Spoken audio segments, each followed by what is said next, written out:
Whoops. Drop that. uh, Nightcap.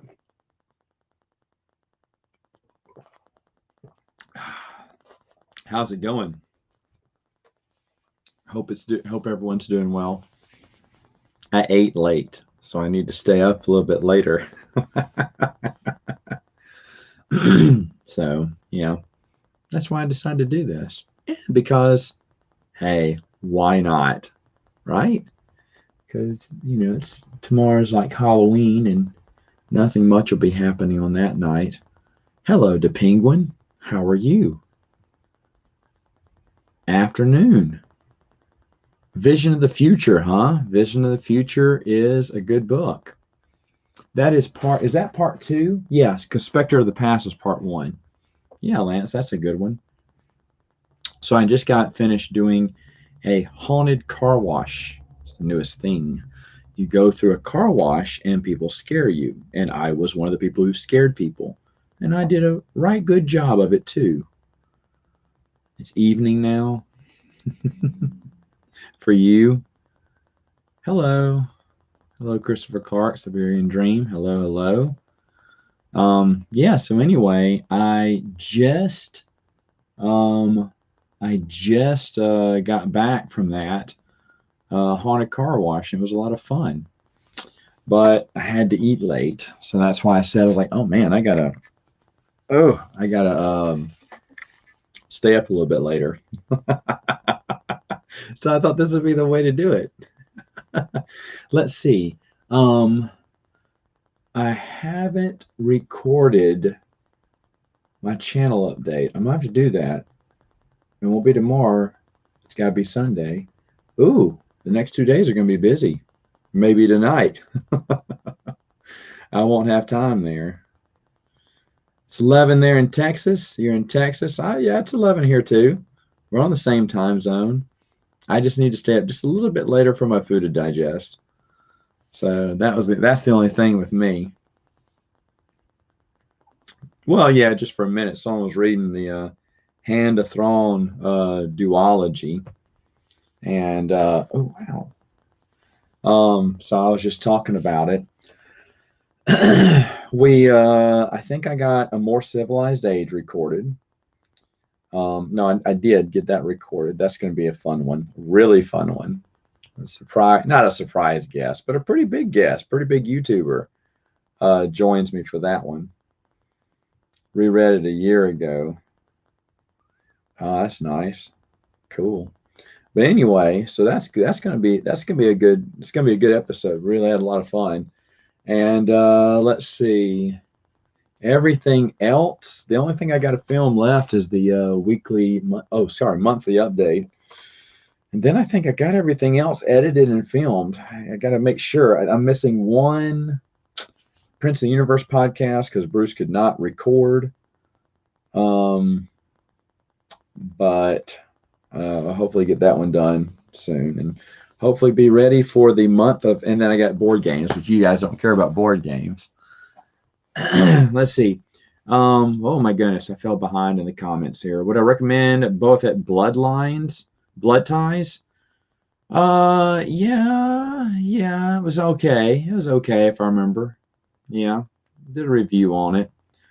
Reading about Luke and Mora. Disney got you motivated to reread the EU. That's funny. Yeah, I can definitely tell that. I just talked to someone today who told me that he was a Disney fan. Like he was reading the new stuff and seeing what he was like mixing canon. But he said he's just gotten so sick of trying to mix canon and it's really just looking like a bigger mess. He said he's done doing it. Yeah, I didn't convince him either way. Obviously, I'm not for mixing canon. But yeah, so. But yeah, that's what he told me. So yeah, High Republic at least looks a bit better. Like I said, I'm not into the new stuff, but if someone likes High Republic, that's fine. What would I think someone asked me a while back what I would have thought if High Republic would have been um if it would have been expanded universe. And to be honest, I don't know. I don't know if I would have wanted. I mean, you would have seen Yoda. Is Yoda going to be in the High Republic? You know, because he's alive. He's not. When was it 900 years you are? Look as good as you will not. So he's like 700. So he's got to be a spring chicken by then. So is Yoda going to be in it? I don't know. Can we do another series? I just don't know. You know, what was it? Tells the Jedi is just 100 years before Yoda's birth. It's kind of funny to think Yoda was born soon after that. So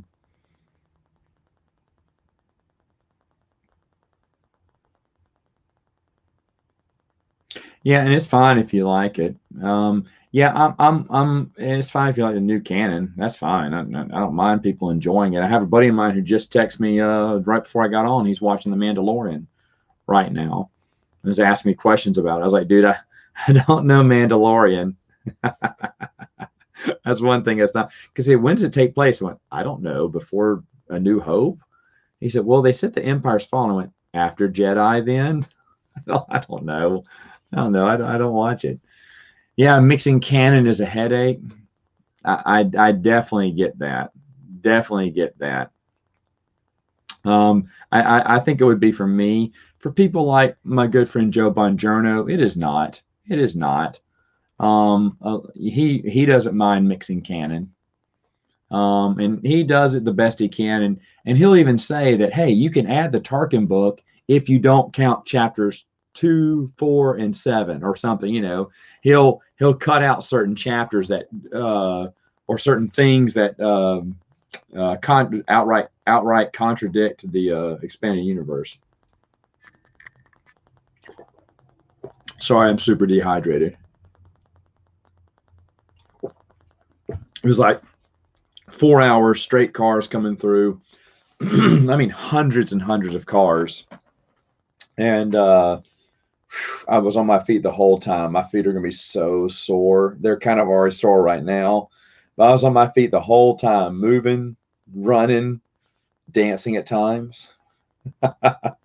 Sometimes we'd go up and you'd scare a car and they'd bring little kids. I don't know why you'd bring little kids to a haunted car wash, but I guess they thought it'd be happy scares. I don't know. But when that happened, I felt bad. And I don't know what the parents felt, but I always would try to make the kid laugh, you know, have them give me a high five afterwards so they wouldn't be so scared. I felt bad for those kids, but oh my goodness, Michael, if I could play here, hold on. Idea. Love your icon. If you could play, and I need to start doing this, I keep forgetting to do this. If I could play board games for the rest of your life, what would those 5 board games be and why? 5 board games. I mean, they'd probably be my top 5, would they not? I don't know. It's a great question. Um, I thought about there's some more promos, and someone mentioned expansion that I would also always play with. I just looking over my shelves, I just didn't see it. I don't know where it is on my shelf, but it's somewhere on my shelves. But Shakespeare backstage, I will always play with that little deck of cards. It's just fantastic. I'll never play without that expansion. It's just great. So yeah, there's probably other expansions that I will always play with. Just looking at the top ones, I thought those are the ones I will always play with. And let me see. And then as for promos, I thought about the other day. I said, oh, I will always play with this promo. And I can't remember. I thought of 2 of them, so I could almost make another video of those too. Maybe another top 5. Those are fun. I'm going to stop right now because I'm going to do a few more reviews. Obviously, I did one today. I got another review. It's a board game review coming out tomorrow night, and nothing Halloween themed, but it's what's it going to be? I can't remember which game it is now. Oh, it's the Catan season night scenarios. Played through that. That was a lot of fun. We just finished that this past week, and then I'm trying to get another little expansion If it comes in time, I'll review it. But as for board games, I think that's it. I think I'm going to start my top 100 or 250 or whatever. Let's see. Hold on. I missed a billion chats here. Hold on. Hold on. Here we go. They underestimated my scaring abilities. Yeah.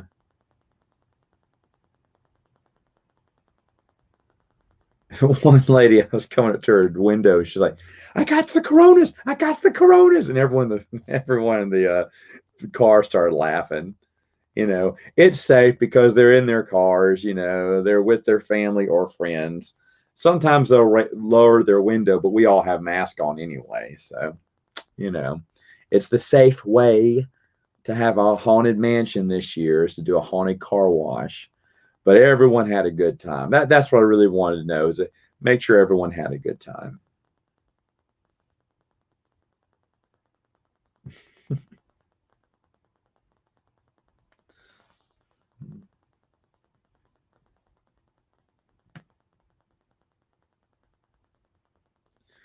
Oh boy.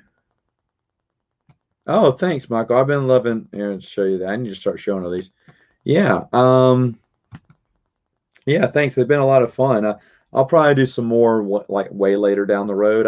Michael, I kind of want to do some gameplays, but the thing with me is I'll forget a rule and there'll be a billion people going, "You cheated," or "That's not the rule." And sometimes we do make house rules. Like for Firefly, there's a huge house rule that is not in the rule book. I just read it wrong the first time. And we played it the right way the next time and we hated it, so we went back to the house rule. And that's how we played it ever since. And there's a few other things we've house ruled.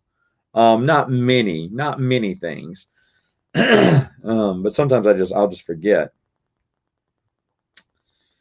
Yeah, man, Star by Star is going to be a beast. I think that's like a 20-minute video or something. I could talk about Star by Star all day.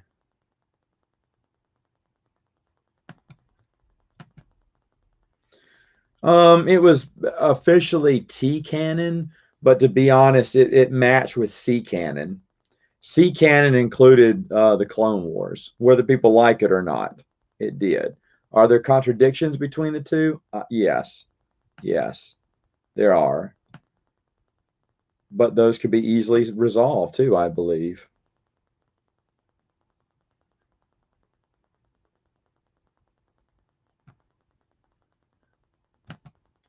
Yeah, Filoni really wanted it to be T canon, but G canon, but it's not.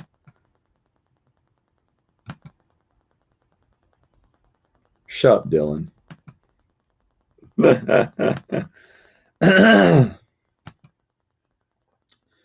uh, probably. Oh, Dylan already answered. Probably sometime early next year. I'd imagine, like in the spring or something. I don't know because you think about it, and the comic books really dry up at this point. And so at this point, it's straight books. Now I have a lot of other series to cover, but doing 3 videos a week, we're really blowing through them a lot faster. So sometime early next year, it could be into the early summer, maybe, but I don't know. I'm not going to rush it, but I'm not going to drag it on either.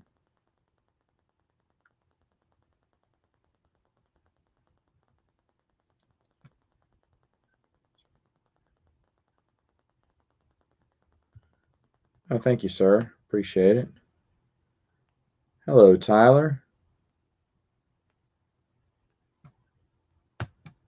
Yeah, I know, for real.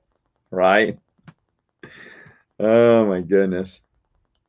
I know. That's crazy. Well, you know what? Um, who says they're going to end, right? If it ends next year, it ends next year. I could find some new stuff. I will review Joe's book if it looks like I'm talking to Joe Bongiorno tomorrow. I'm gonna get an update on his book and see how it's coming along. but that'll be one I'll fit back into the canon a little bit because it was something that he was going to write for StarWars.com or Star Wars Insider. I can't remember. He was going to write a 6-part series or whatever. It's just and then he's expanded on it now. And he said he's added hundreds of pages, and it was already a couple hundred. It was like 400 pages when I read it, so it's more like 600 now. And like I said, it's the Silmarillion of Star Wars. It goes from the early days of the architects and the space angels all the way through all the weird and unexplained. And I haven't read the newest cut yet, but I'm interested in it. And like I said, I'm talking to Namar, see when it's going to get done. But so that's one I'll review when it comes out, probably end of this year, next year, hopefully. And then who knows? Who knows what's going to be out? Who says it's the end of the EU? You never know, right? Let's see. Oh my goodness. I'm not doing legacy issue by issue. I'll probably do it. And Dylan, I may talk to you about it. I may do this by story arc or by groups of issues. I haven't really decided yet, but I'm not going to do it like all of Legacy and then Legacy War and then the other Legacy 2. I'm not going to do it like that, but it's kind of neat that that's going to be the last reviews I give. The last book review I'll give is Crucible, and the last comic book review I'll give is the Legacy comic books. Kind of neat. You know what, Michael? We haven't done Will Smith movies. Let me ask Benjamin, see if he's interested. Let me think if I can think of 5. I mean, not to be mean, but can I think of 5 movies with Will Smith? Probably so. I'm trying to think of them. Yeah, I could probably do that. I'll ask him.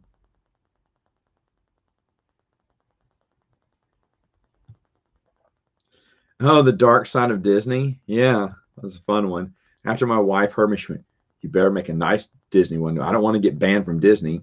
There's a story where I went to Disney shortly after they got rid of the Expanded Universe, and I had a homemade Star Wars Expanded Universe T-shirt, and a Disney employee pointed at me.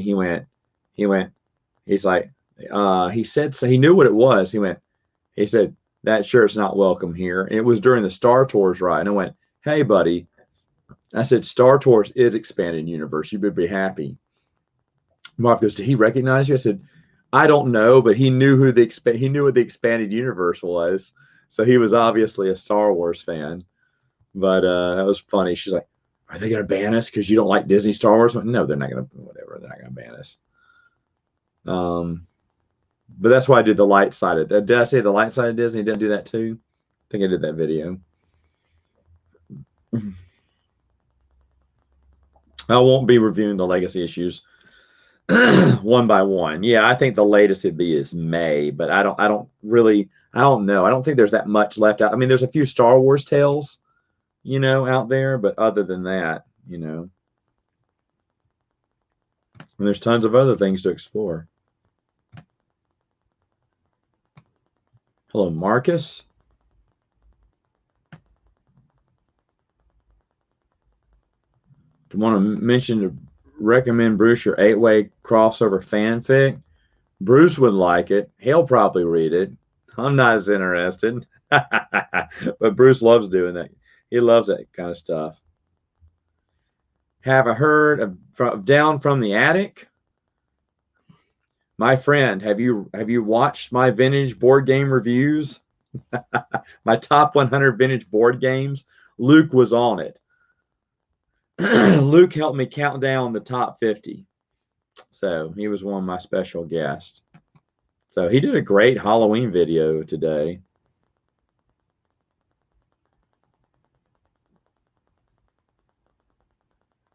Ryan, okay. Hello, Alex.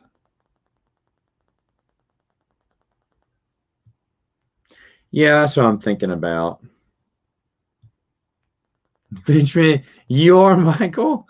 You want to do Samo Flange with me on Will Smith videos? Maybe. I'd be up for that. I think I could do it. I think I'm thinking about it. I think there are.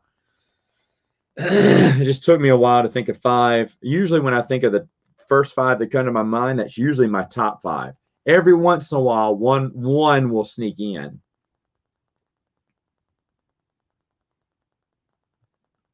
Top five Adam Sandler movies. They'd be all early ones. Um, Hold on, let me think. I know two, three. It's been a while since I've watched some others Adam Sandler movies. That would kind of be hard. Three. Thought of a third one. I'm running through Adam Sandler films. A lot of his early stuff was the best. But when you get later on down the road, I don't think he got that. I don't think he got funnier.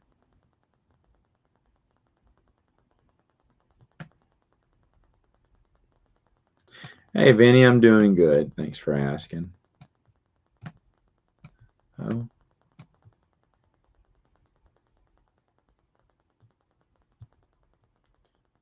Ah, cool. Yeah, Alex is doing those reviews too. Y'all watch him. Get a head start. Hey, I don't know if this question is for me, but I've read it all, so yes. Yeah, they're really good. Yeah, I enjoy them. I really do. I think they're good. Of course, Dylan loves them. A lot of people love them.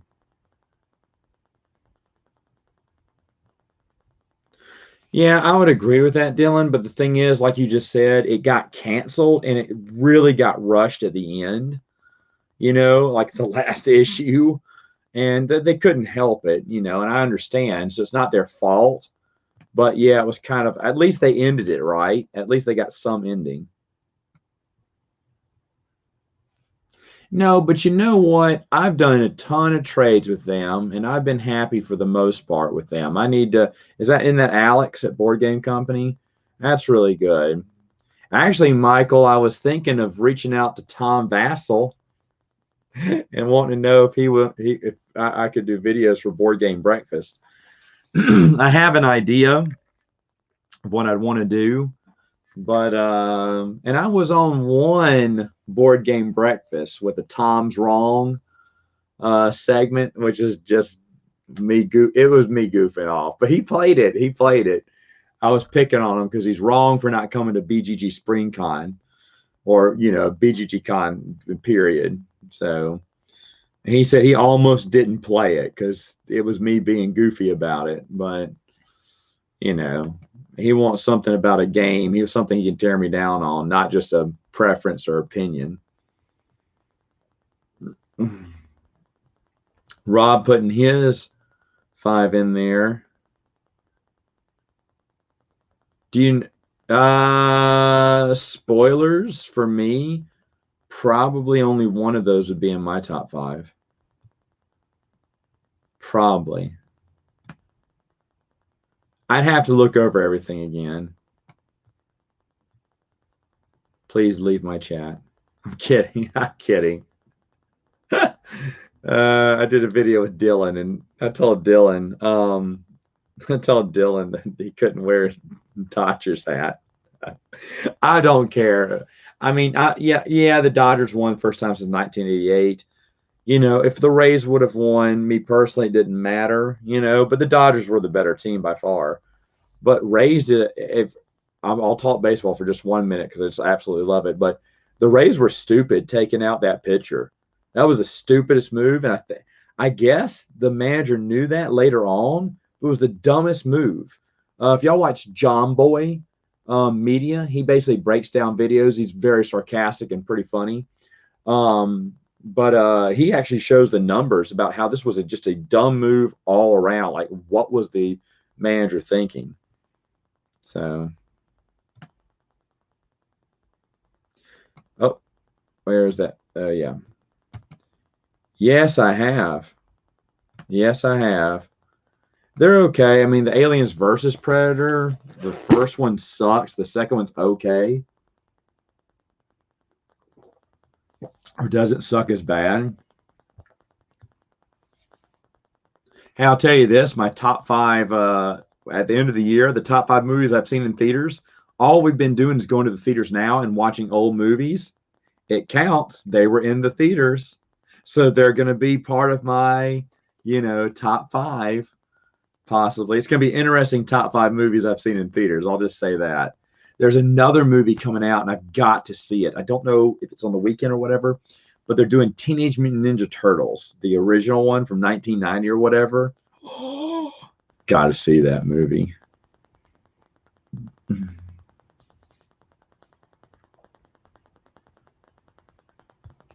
My wife actually thought that was funny. Big Daddy is good.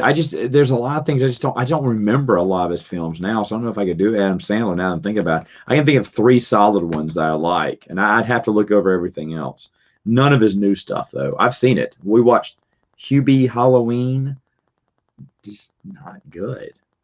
Not good. I mean, there was one hilarious scene in Hubie Halloween. If anyone's seen it, where the girl cuts down the other snide girl, and you see the cat's eyes go CGI wide, like that was funny. We rewound that several times and watched it. I laughed hard at that. That was a good scene. Other than that, the movie didn't make me laugh. I didn't get that joke with the thermos that could do everything. It just wasn't funny to me. Yeah, I've seen Red Letter Media.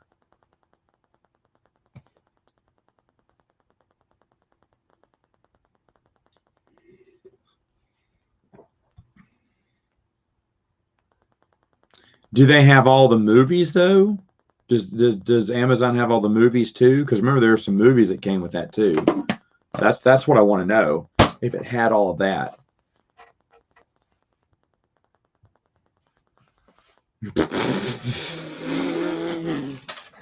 I don't think I was thinking about that the other day. Is there a game I gave away or traded that I wish I had back?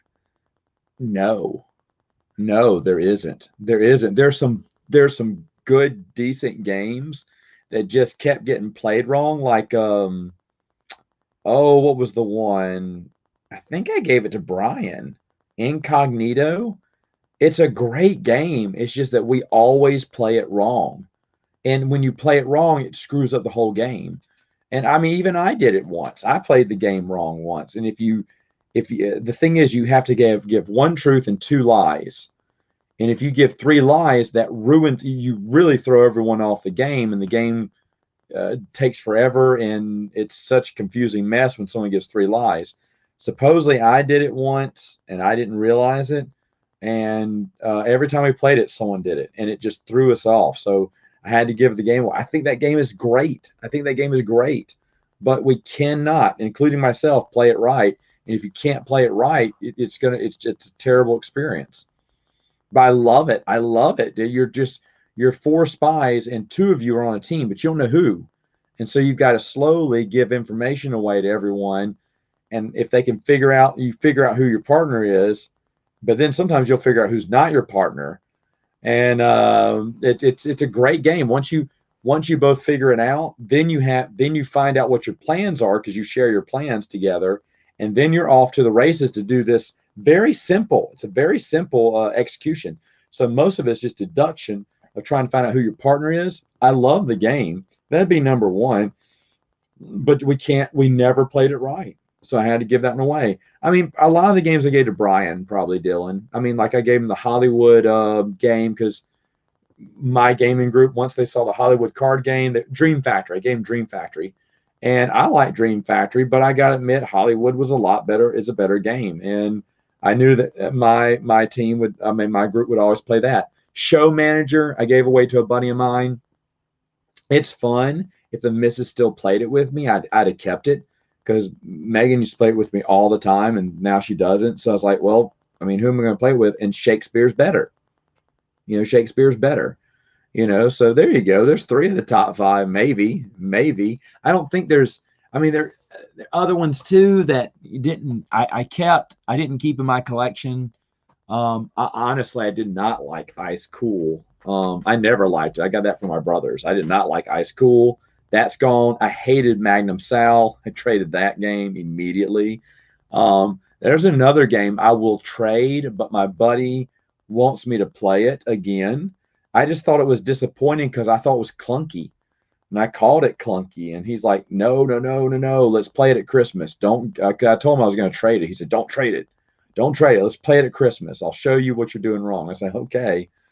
But it's not that good of a game. I mean, it's got some great stuff in it, but it's just I'll just say it's Carson City. The only thing that sucks is you have to buy the land and then buy the building, and that's tedious. I think those things should be combined because you buy all this land, but you can't buy buildings. You buy buildings, but you have land. And it's just, why did they separate those two? And it just makes no sense to me because it really slows down and makes the game just more. I hate games that like heavy Euros. They try to be really smart, but really it just ends up ruining the experience. And that having to buy land and then buy something to put on that land was just dumb. I just thought that was dumb. It slowed down the game. It stopped a lot of strategies. You don't really need that. You should just be able to buy the building. But I don't know. My buddy said I was just not thinking right about it. So I'll wait for him. Everything else about it I thought was good. I thought was fun. I really liked it. But, that's one that we'll play again. It's going to be low on my list. It's on my list because it's in my collection. And like I said, there's a lot of good things about it, but it was kind of that buying land, buying a building thing. I was like, ugh. I'm not going to give any of my top 5 Will Smith right now because I may make a video of that. Whoa. How far am I behind?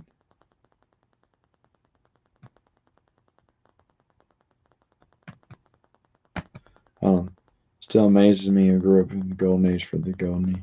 Yeah, I know, right? It's crazy.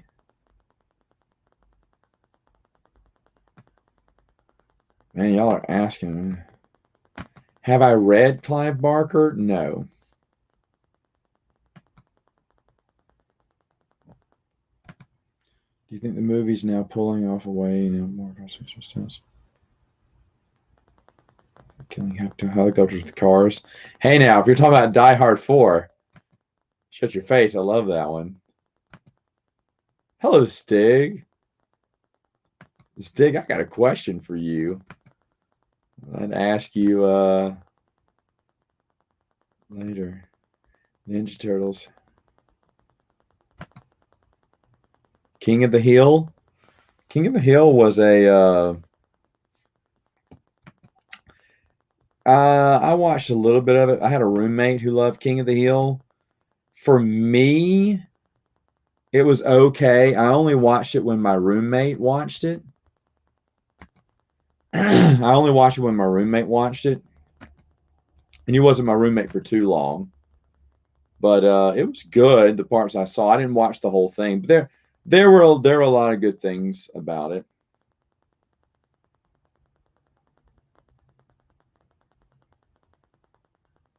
So Amazon Prime has it all. If Amazon Prime has it all, I'll watch it again. Shoot, that'll be the next thing I'll watch then. Yeah, I you know what, Michael, thanks for that. I'm going to subscribe. I've watched a few videos from and I probably should subscribe then, but I will. Who else do you watch, Michael, for board games? Man, you know who's been on it? Jamie. Jamie's been on it, man. He's done, I think you did back to back. I mean, serious. That, Jamie, oh gosh, I saved it to Amazon because it's got reprinted. The blanket game, the rug game, and then you did another one right after that. I mean, you were hitting back-to-back slammers for me. That rug game really impressed me. Really impressed me. Guys, Board Game Man does board game a lot of vintage and some other newer games, whatever you can find. But to be honest, the thing I like about Jamie is he basically just shows you how it's played. He just does a few rounds and everything, and that's just really I really like that. And like I said, it's just that the rug game. I can't remember what it was called, but that looks great. Adding that to my Christmas list there, buddy. That was really good.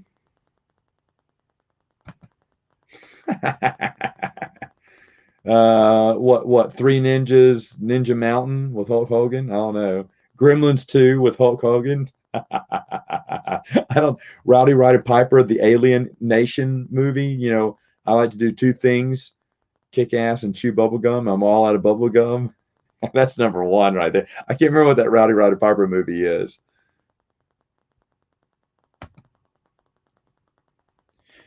Yeah, I did Liam Neeson movies. That was one of the first ones I did. Yeah, there's a lot of good Liam Neeson movies. Jenga. A lot of people love Jenga, man. A lot of people love Jenga. No, I'm too stupid. Moses, I would probably just borrow a lot of my favorite mechanics I love to use. Like I have the idea for one. I sat down. My wife likes to go to this giant flea market in Canton, Texas. It's giant. I mean, this thing is huge. And this is back before we had kids. And I sat down, let her do the shopping. And then I sat down and literally tried to write out, design a board game. And I don't know. I'm just not that good at it. I wish I was. I wish I could design one. I think that'd be fun. Oh my goodness, how far am I behind? Dirge is great in the comic books. Like I said, as Clone Wars go, the comic books are more superior to the novels, I think, in that era. That's just me. But I thought it was really good.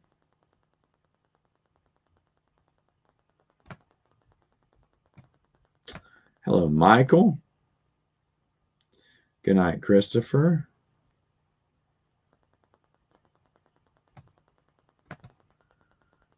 Why wasn't Stig around this channel stream anymore? I don't know. He got an invite. Oh,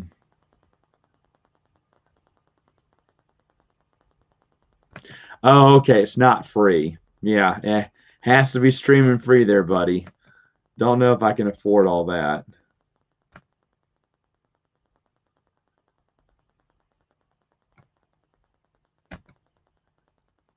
Oh wow, Michael, that's really nice. I'll watch Alex's videos. I'll subscribe to him. I haven't seen much with him, but I should watch more of them. Someone convinced me to back Campaign Trail. He said that the reason I said I didn't want to play is because it's anticlimactic, like Game Boy Geek said.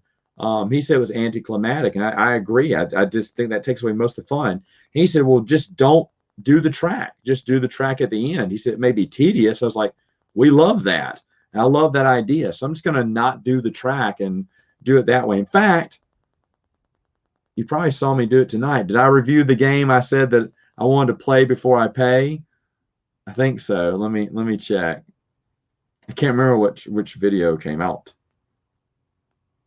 Oh my goodness, this thing is loading slow. Let's see. Oh no, I did. Oh.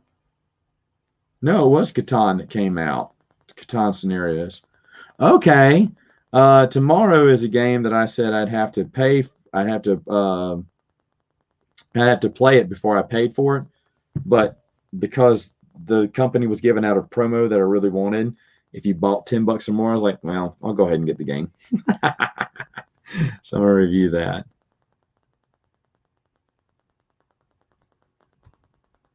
Exactly.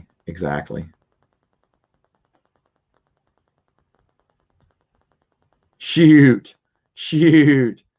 No, sir. No, sir. Not at all. Hello, Professor Geek. Man, that guy, you got to watch this dude's channel. He is a fun dude. I've really enjoyed both of his channels, actually. I've been watching that.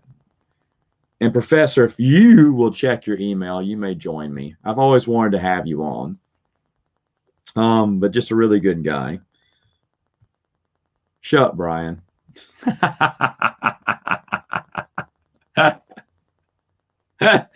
I'm telling you what, the lovely locks, right? The lovely locks. Wow, no holds barred. I remember that with Hulk Hogan. That's fantastic. Oh, good night, Alex. Yeah, 150 bucks is too much, my man.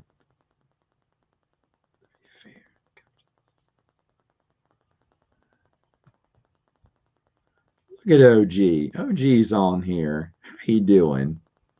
Look at that. That's awesome. OG Star Wars, folks, another one. Another channel that's just really worth watching. A lot of good stuff on there. She does her coffee chats and everything.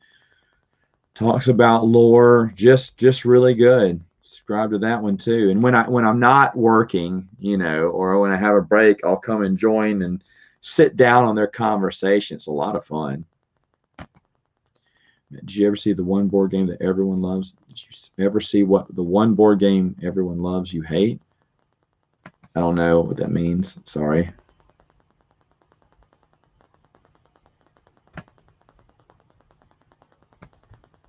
Oh, get out of here. Kip Duran. Kip Duran by far. By far. Of course, I'm a Kip Duran fan.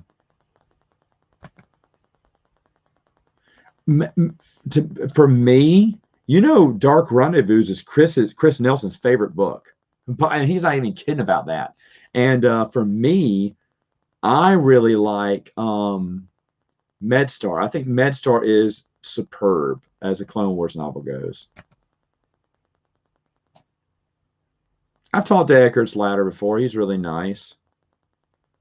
Corey's Datapad, Grace Randolph for movies. I've heard of Grace Randolph. Hey, look, mine's the best. Thank you. Star Wars Explained. I think I've heard from Star Wars Explained. Yeah, Eckhardt's Ladder, though, I've talked to him before. He's a nice dude. He's come on he's hung out on the live chats before, but he's never come on the channel. But he's a good dude. He got married a long time ago. We were at one point years ago, we were talking about doing something, but he got married and then he got too busy and then I lost his contact information. He's a good guy, though.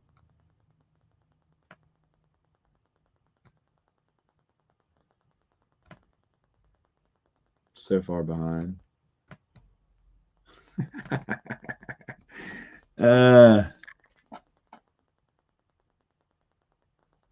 Still on Vector Prime. Vector Prime's great.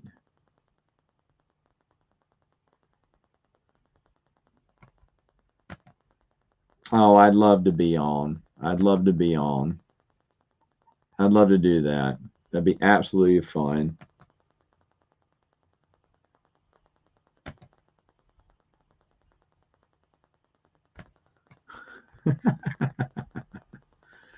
Let me see. Hold on just a second.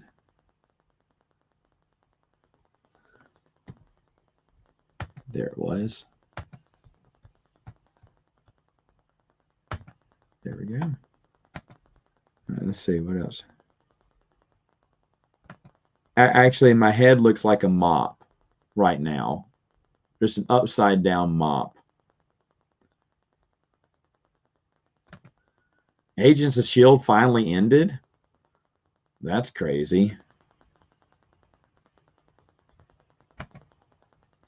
What do you think is the limit of acceptable content in Star Wars? What, before or past all that? Acceptable content? I mean, the old expanded universe, for the most part, kept what I thought was acceptable. There were a few moments that are kind of, like, don't do that, like Shaz the Empire in one. But other than that, I don't think, like when we saw gore, it was, when we saw gore, it was Death Troopers. It was, there's a gory part. That's an interesting thing. What goriest moments were in the expanded universe? That's really interesting. Ooh. What's it called? Daggone it. It was called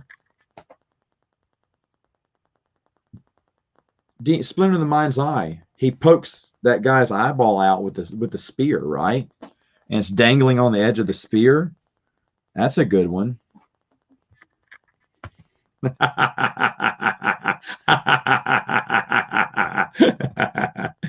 It's funny. Hey, Steven. How's it going? Um, yeah, so that's interesting though, to think of the goriest moments within the expand universe. Which one was that in? Spiders eat the brains? Was that um uh oh bleh. I mean, you look at some West End game stuff. That's good. Oh yeah. There it is. Gets Paul through the chest. Pretty gory by comic standards. That's right. Four-way Royal Rumble. I think IG-88 is more agile. Think he gets it. Hey, Hi. I invited OG. Is she coming? I don't know. Well, y'all are like the perfect morning talk show host. Really? Oh man, I love watching y'all together. Yeah. Well, we're doing another one on Thursday. There you go. In the morning. Yeah, we're talking about the first four Clone Wars comics from the Lucas era. Mm-hmm. So yeah, we're doing the comics chronologically. So Oh yeah. I know y'all been doing that. But it's been fun. The two you carry very well together. and we have a book club thing coming up too next Thursday. We're going to talk about the Death Troopers book. Oh, let me ask you this, Stig. Is there? They were talking about goriest. There it is. Stig and OG Star Wars Radio. Yeah. They really do well, man. I enjoy them. If I can't watch, I'll watch it what I can live a lot, and if not, I'll just go back and watch it later because I just really enjoy the banter between the two of you. I think it's really good. Well, it's not really a full episode, um, unless you pop by and ask me if I like the Jedi Academy books. Oh, that's another gory moment. When is he called Gantoris? When Gantoris gets fried alive and his charred body is in the room, and Luke kind of grabs the doorway or something, I think, and he says, "Beware the dark side," and that's how the chapter ends. That's pretty gory. Yeah, it's There's the older books actually had a bit. They were more gritty. I mean, when people died in the old books, they were dead, like really dead. Yeah, those were, and I was thinking about gory moments. And that would be a gory moment. I'm trying to think of what other gory moments there were. And I mean, comic books count too. Oh yeah, even the older. Oh yes, I did get temp banned from Twitter. You know how it happened? I'm I listening. uh, I someone had said something factually wrong, and I said why it was wrong, and I added you bimbo, and I got 7 days in Twitter jail for saying bimbo. What? Yeah, and in the same thread and stuff, people were dropping C bombs and all that. Oh my goodness. And a friend of mine dropped an F bomb and a C bomb in the same thing. She got 12 hours, and she appealed, and it got lifted. Oh my But goodness. I was in Twitter jail for saying bimbo, and I wasn't being dishonest when I said it either. So Mm. yeah, but even the older Star Wars video games, they Hmm. were pretty gory too, because the Jedi, Jedi Knight 2 and all that. You could sever limbs in that one with the lightsaber. Yeah. I don't think I've seen that happening in games since Yeah. then. Well, Dylan said the Tatarsis Clone Wars where Dirge explodes from the inside. That's a big one. That's kind of gory. Yeah. Mall lockdown. I believe you. I just can't remember, but I do. That's like busted ribs and blood splurting, crushed spleens or whatever. Yeah. Well, Owen and Beru though. Yeah.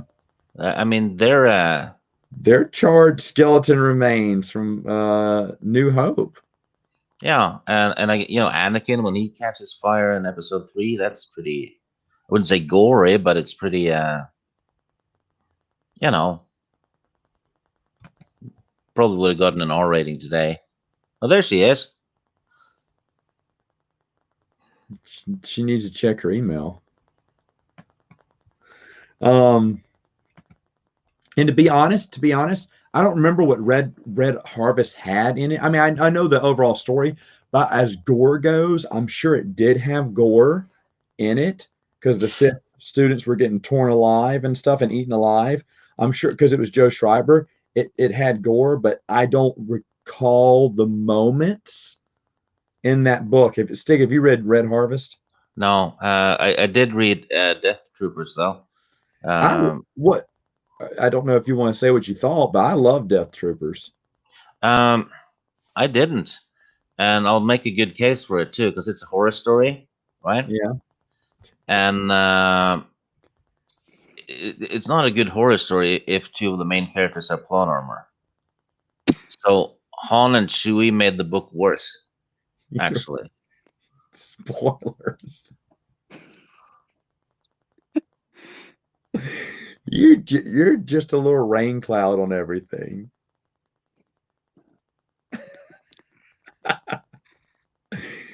I told you not to wear your Dodgers hat. I'm kidding. Put it back on. No one even knows that's a Dodgers hat. Old school thing there. What was the last novel you read that you enjoyed, Stig? Um, let's see. I really loved the Kenobi novel. That one was excellent. The Rise of Vader was good. Um, The Kenobi novel is excellent. That's John Jackson Miller's best one. yeah. Um, I need to check what I read actually because I've been reading so many.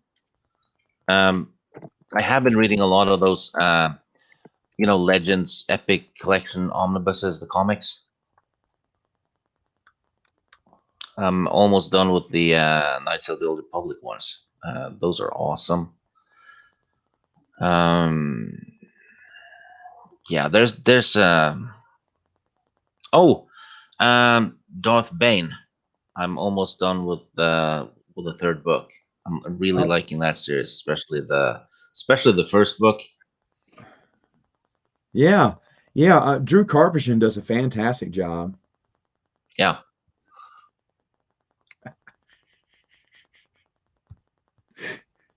It's just how he looks. That's his couch. Yeah. Do you know, folks, that I actually went to the front door of Dylan's apartment, but was never invited in?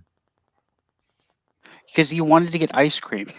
I did want to get ice cream. I wanted to it's because see. you're You a know, you guys vampire. wanted to get pizza first, and I'm like, oh, I know a pizza shop. And then you guys got here, Well, and you're like, we don't want pizza, we just want ice cream. I'm like, oh, okay, you could have told me that because I don't know of an ice cream shop. want to do We had something to drive like fun. 20 minutes to like a Cold Stone or something. Here's a book I read recently that I really enjoyed. Han Solo at Star's End, and I read it because you told me to. So that one was super. 8 out of 10, I think I'd give it. Yeah. Oh, I love Fun. Brian Daley's. Yeah, Brian Daley's Han Solo books are really good. They are really solid.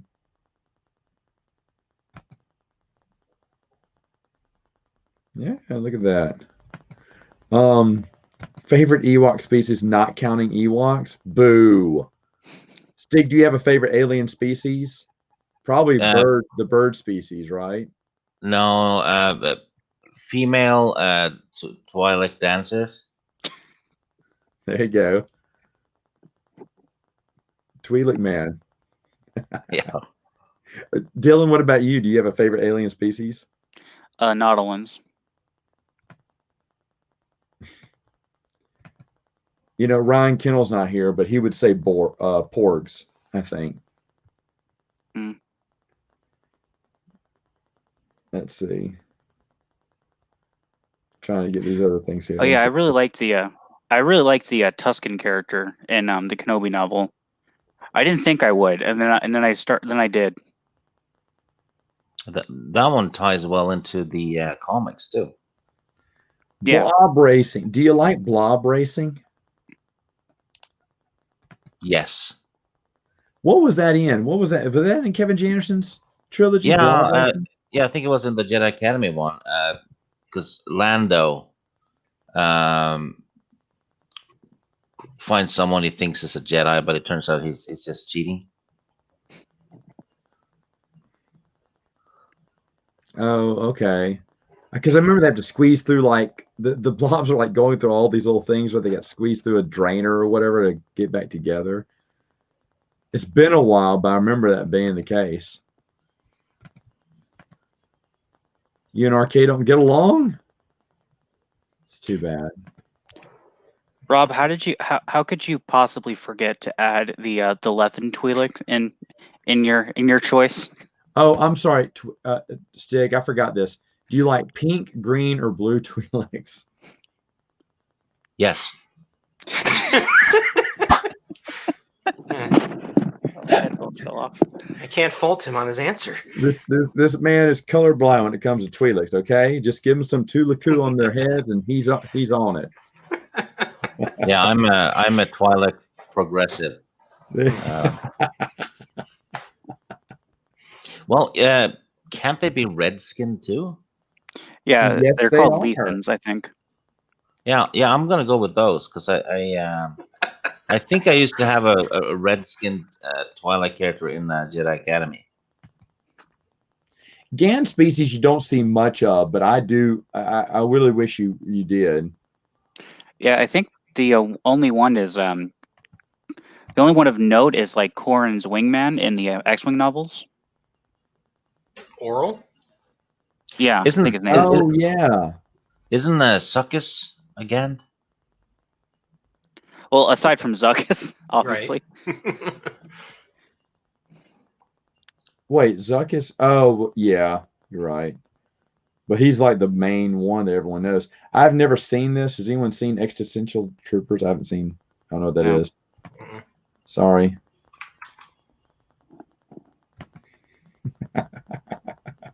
And there's one for red. There you go. Oh yeah, Get a scroll yeah. pull up.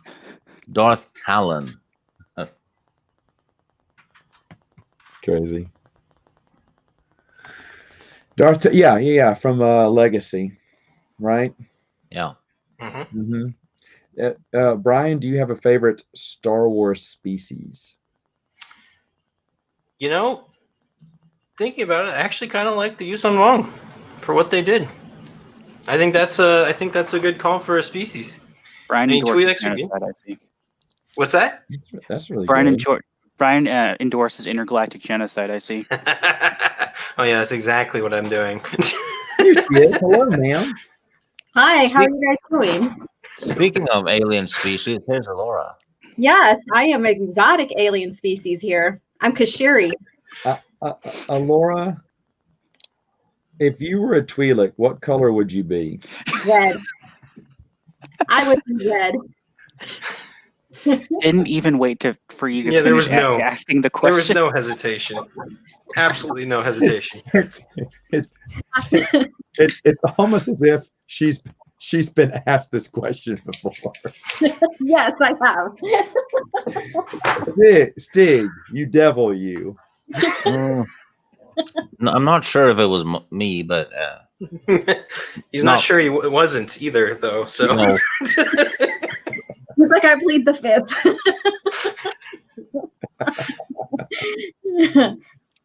No, but I would like I like the Kashiri. I like the lavender Lost Tribe of the Sith people from Kesh. Hmm. Oh, Yeah. okay. Well, hello there. Oh God! Now I feel like I'm on coffee chat with extra people. That's what I was saying. I said I love how the banter between you two. I mean, you're like these. You really are like a good pair that just bounce off each other really well and everything. And I always enjoy those coffee chats. That's been a fun thing. Yeah, he's been a great co-pilot. You know, he's lucky he has the high ground and I don't kick him out. I like when he says something and you give him a chance to walk back the comment. And he just doubles down. That's my favorite moment. He's so much fun. That's I And love it. the trick is to just say what you're thinking bluntly. I mean, it's not my channel. I won't get in trouble. He's like, let's see if we can get her kicked off of YouTube. Coffee chat is totally dominated. I'm Yep. happy about it. Thank Happy you. about it. Yep. Oh, we had to make it interesting somehow, right, Matt? Oh yeah. I'm telling you. Yeah, so there's we were talking about earlier glorious moments in Star Wars. I think that's a fun topic, especially with Halloween around the Hey, corner. Leia gutted a hut with a lightsaber. Remember that? That was her first lightsaber kill. That was in. I think it was in the Jedi Twilight? Academy trilogy. Oh, was it the Jedi Academy trilogy? I think. That's a favorite trilogy because of the chicken woman. Yeah, no, Wedge shagged the chicken. Okay. Not cool. I'm just really shocked that Stig didn't pick an avian species from Star Wars. No, I live in Norway. You get attacked by seagulls often. I don't like birds. Oh wait, don't the Norwegian women attack you too? No, I run too fast. But not for the bird. It was Planet Twilight. Thank you. I knew it was. That's her first lightsaber battle. That's I can't think of his name right now. I want to say Durga, but Durga was Darksaber. Yeah.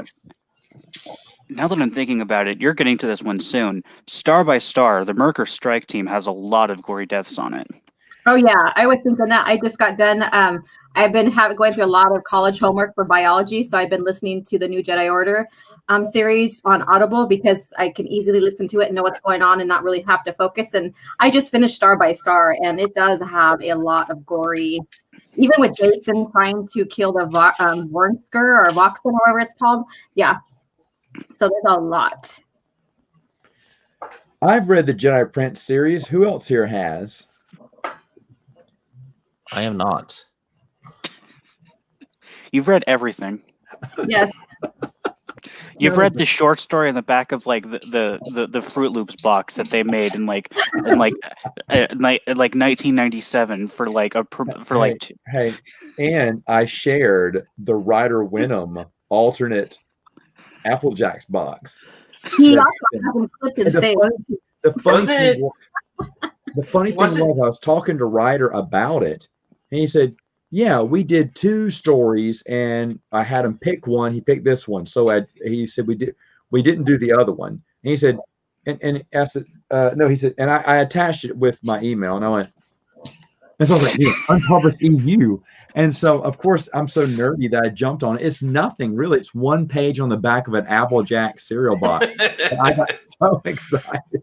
We're getting possibly a new EU product because they might be doing Force Unleashed 3, which means it has to follow 1 and 2.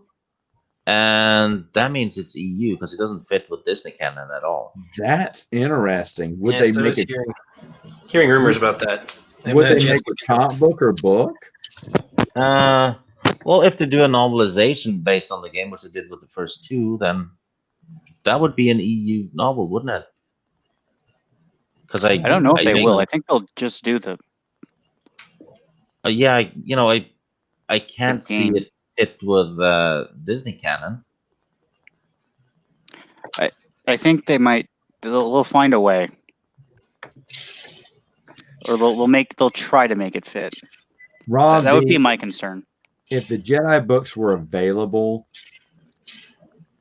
I don't know. You have to. My reviews were just. I love reviewing the Jedi Prince series. It's on the edge of it's so bad it's good. Yeah. And honestly, I mean that because you just have so much fun. But the fact I haven't got to it in New Jedi Order, but they kind of give you a reason for some of the things that happen in in Jedi Prince series. It's not a direct connection, but it's a pretty darn good one, I think, in my opinion. It kind of makes a few explanations for a few things. Overall, I mean, Zorba the Hutt, come on, a Hutt with a beard and braided white hair. That's just great, man. And then the Triculus with the third eye, and that instead of trying to find the cure, he's just going to burn the whole forest down. Because why not? He's evil. And they always say dark greetings to one another. Like the Empire is really, the prophets of the dark side are so evil. Dark greetings, dark greetings. So it's over the top. It's very early. This came out, I think, the same time as Timothy Zahn's trilogy, and they had no idea back then that this thing was going to blow up. So Jedi Prince is like you doing a kegger for a full night, and then being so embarrassed that someone took video, and you just want to bury everything and just forget about it and never talk about it. And that's what Jedi Prince is. But when you watch it, when you read it, somebody had a good time. So basically, it's Disney Star Wars. No, it's not. It's too ignorant. It's too ignorant. There's no agenda. There's no politics in it. There's no nothing. Just pure. It almost. I want to say that I may have written Jedi Prince when I was in the 6th grade. Just because it just has that. And by the way, it's children's novels. It's children's novels. So it's super cheesy then. It is super cheese, but it's super. I mean, come on, hold on. So it is like Disney Star Wars. Barnes and Noble came out with 2 hardbacks of these a long time ago. I got I have the actual books too, but the hardbacks, I was like, oh, shut up. Barnes and Noble. Awesome. When they awesome covers. Out, these have, and look, there's humpback whales. I mean, come on. That should have sold it to you right there. But let me show you. And I showed some pictures. Oh, yeah. It tells you pictures of who everyone is. The Alliance. And then there's Triculus and Moff Hissa. Look at Hissa. I feel like that should be full screened. Oh, yeah. Oh, yeah. Hold on here. I'll do it here. Darth Hissa looks like the bishop from Blackadder. Yeah, I don't know if you focus on all these people. I'm familiar with them a little bit. Yeah, and then on Amazon, you can get all 6 of them for $65. So if you don't have them and you want to add them to your collection, have at it. Huge, and it's not worth that amount. Yep. But it is. I mean, if you did find it at some, and that's the thing, you got to check these flea markets. You got to check these, flea markets, antique stores, because they may have some of these old children's things here. Gosh, I just don't know. I pulled out some of my favorite pictures from the series, but I mean, those types of places have all sorts of stuff. I actually managed to find a bunch of the audio tapes at one of the antique shops I had near me. You find stuff from all sorts of stuff. Here you go. Here's why Stig would like it. They even have youth. There's Jedi Prince Ken and his friend Chip, his robot Chip, and DJ, who has a robot with a goatee right here. I mean, that's just good stuff. I mean, forget the chicken females. I mean, look what we got in this book. Uh-oh. Oh dear. And I just wish. I mean, I think I took all the best pictures out, but Zorba the Hutt, while he's flying through the air, looks ridiculous, and just some of the stories that they have are just so much fun. I mean, it's fun, but it's cheesy. This is back before, like I said, before they knew that Star Wars was going to blow up. and they kind of embarrassingly just kind of tuck these away, and they never mention them unless it's the Dark Empire source book. Yeah.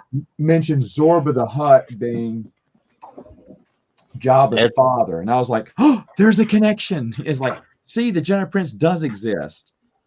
It's a little bit like the old Marvel Star Wars comics from the 80s.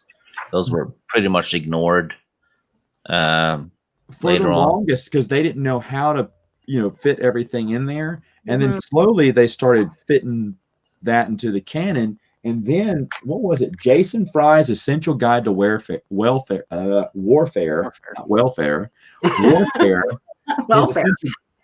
Essential Guide to Welfare sucks. But I was going to say, I haven't read that one.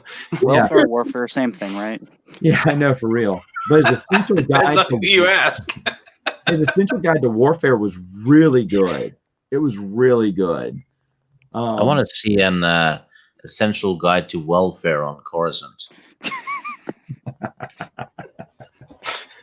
But he fits it. He fits in the Naga. No, not Naga. The Nagai War, and he basically calls it the Forgotten War because there were so many things going on in the in the Republic back then that no one really talks about that war because they got invaded by this. And he intertwines it with a few things that was going on right then. And he said that's the reason no one talks about it because it was big at the time, then it disappeared. And to be honest, you look at things called Desert Storm. I mean, unless you're my age, you really don't remember kids don't know Desert Storm, but that was a big thing back in the day, but it wasn't. It's not a big deal now. It's kind of been forgotten. So I was like, I get that. That's a great excuse. Not every war has to be epic and remembered over and over again. Something like the Vong War where billions died. Yeah, that one. That one would be a memorable war. And there may be some other ones too, but other than that, why would you mention them again? The Black Fleet Crisis, is it Yavithian? I don't know how you pronounce it, but people don't talk about them anymore. But that's because it just happened just for a few weeks or a few months, and then it was over. So then you move on because there's another big bad guy to beat. The New Jedi Order books were ahead of its time because nowadays they would be really relevant because people do get attacked for long think all the time. Yeah.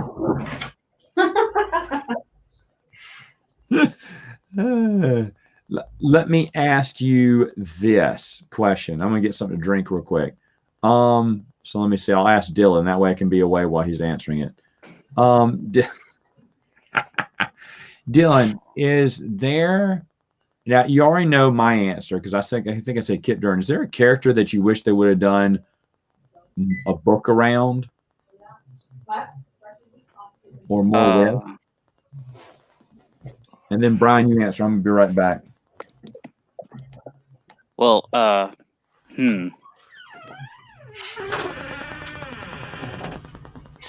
feel like the easy answer here would be like Kyle Katarn.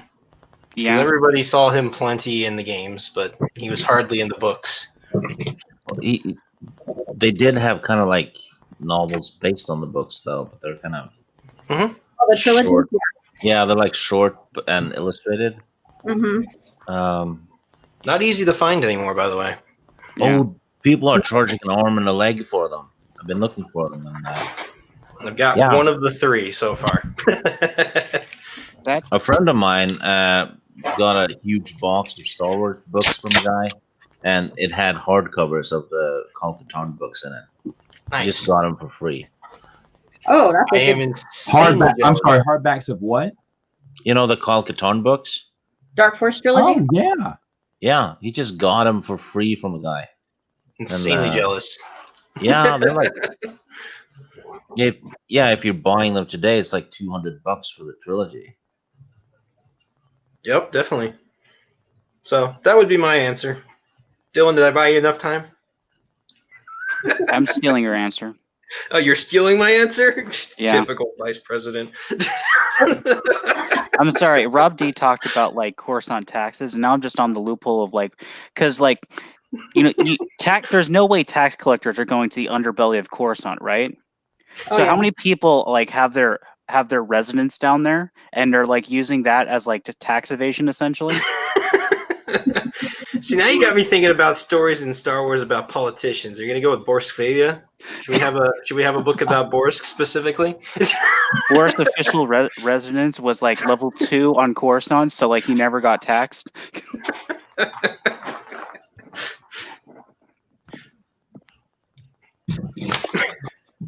Can you tell we work for a nonprofit?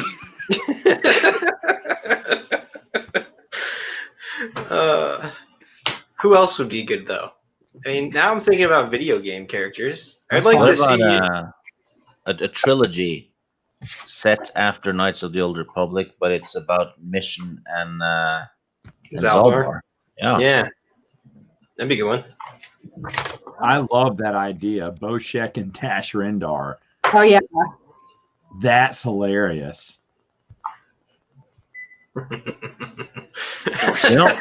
Romance novel. No, You couldn't pay me to read that. no. I want an Akbar winter novel. I knew Windbar was going to come up. It has a ship name. You can thank Ryan Kinnell for that one. Yeah. I thought that Legacy of the Force ship wars were bad enough. And you have like a blind Jedi walk past the fish market and he yells, "Hello, Akbar's girlfriend." Sorry. Look at that.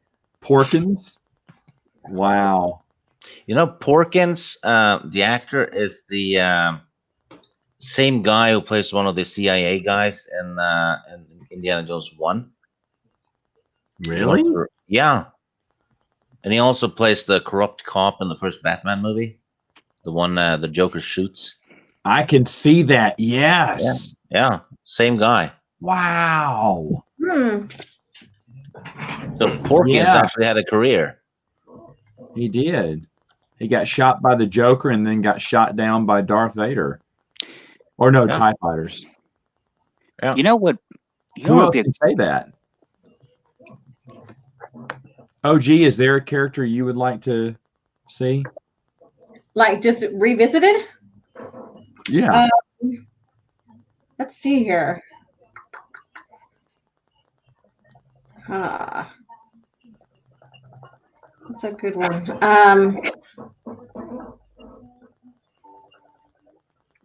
If I was picking another one, I'd like to see more of Ghent. Oh, Ghent? Timothy Ghent? Zahn Slicer. Yeah. Yeah. Ghent. Oh, yeah, that's right. He had such a phenomenal character arc in his trilogy and I think the duology as well. So that's one that, it's he's very underrated. He was a very good character and it just like stopped. His like arc stopped.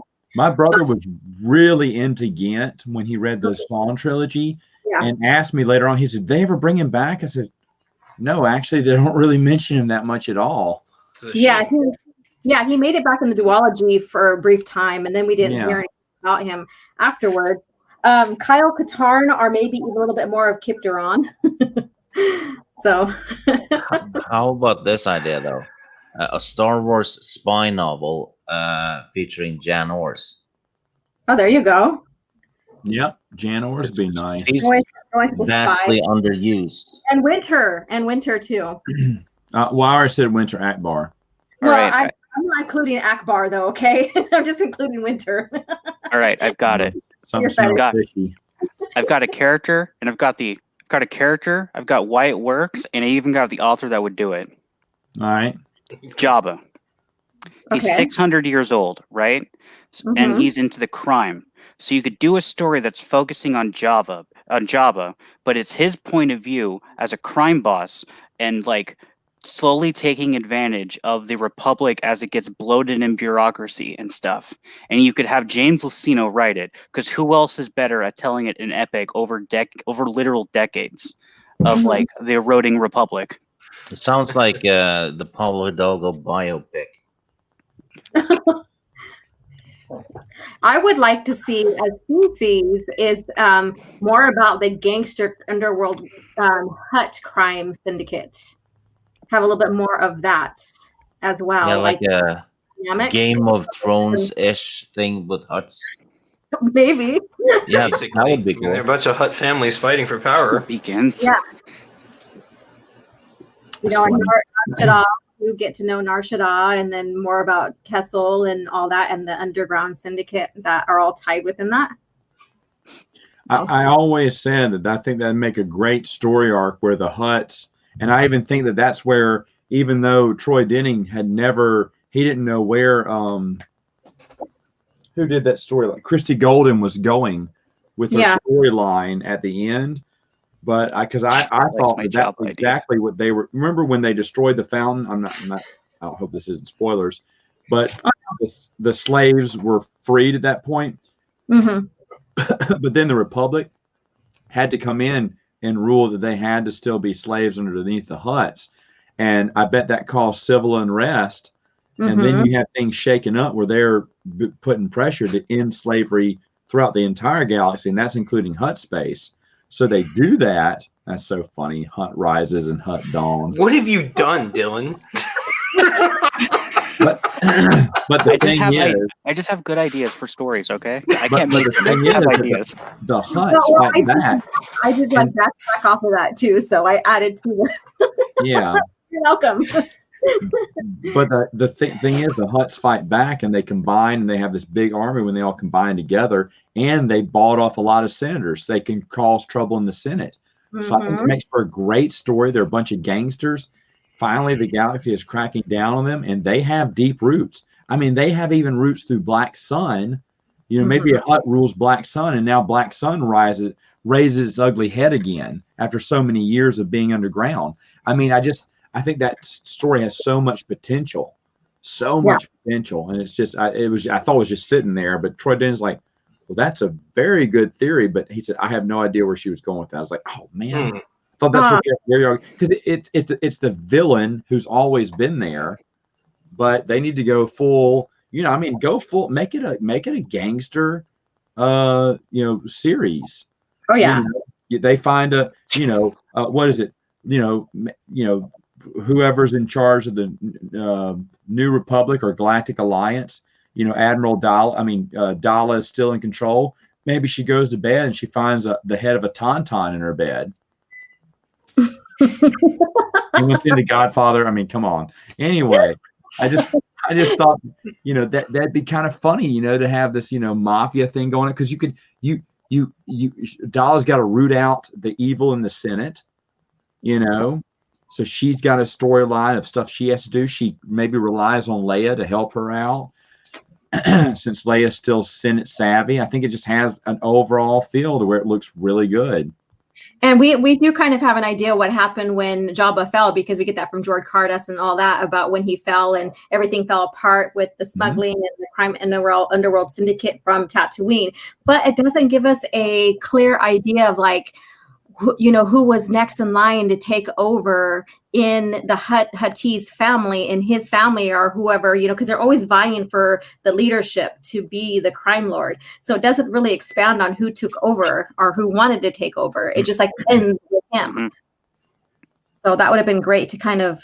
And anytime it's like in because the Hutts become a big point in Legacy, not Legacy of the Force, in New Jedi Order and later Fate of the Jedi, but it's never like a specific Hutt. It's just the Hutts.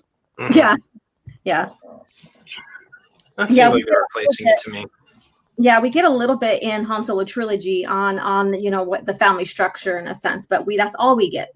So it would have been interesting to have a little bit more in detailed and gangster type Star Wars books. That would actually be interesting if something like what happened with like Al Capone, where like after Al Capone died, like the head of organized crime, like in that area, they stopped being public.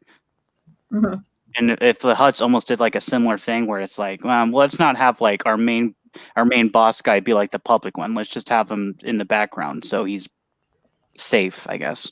Yeah. yeah, we do have like whispers of the hut teas here and there, but like you guys said, that there's nothing that really eludes until we get into Fate of the Jedi with the fountain and all that, you know. But what happened before then? How did that happen? They give us information, but still, you know, it'd be fun to see, you know, it lead up to that somehow, somewhere.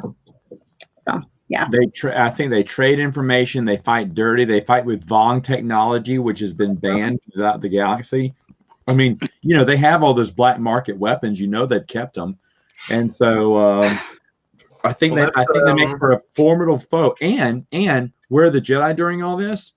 Well, Luke has kind of become obsessed with trying to find the dagger of whatever, and he's also sending out. Maybe they know about the Lost Tribe, and they're trying to hunt them down. Mm-hmm. So all the Jedi are scattered during this crisis, and I don't know exactly how, but maybe a big thing that a big super weapon that the Hutts have is a weapon that shuts down communication.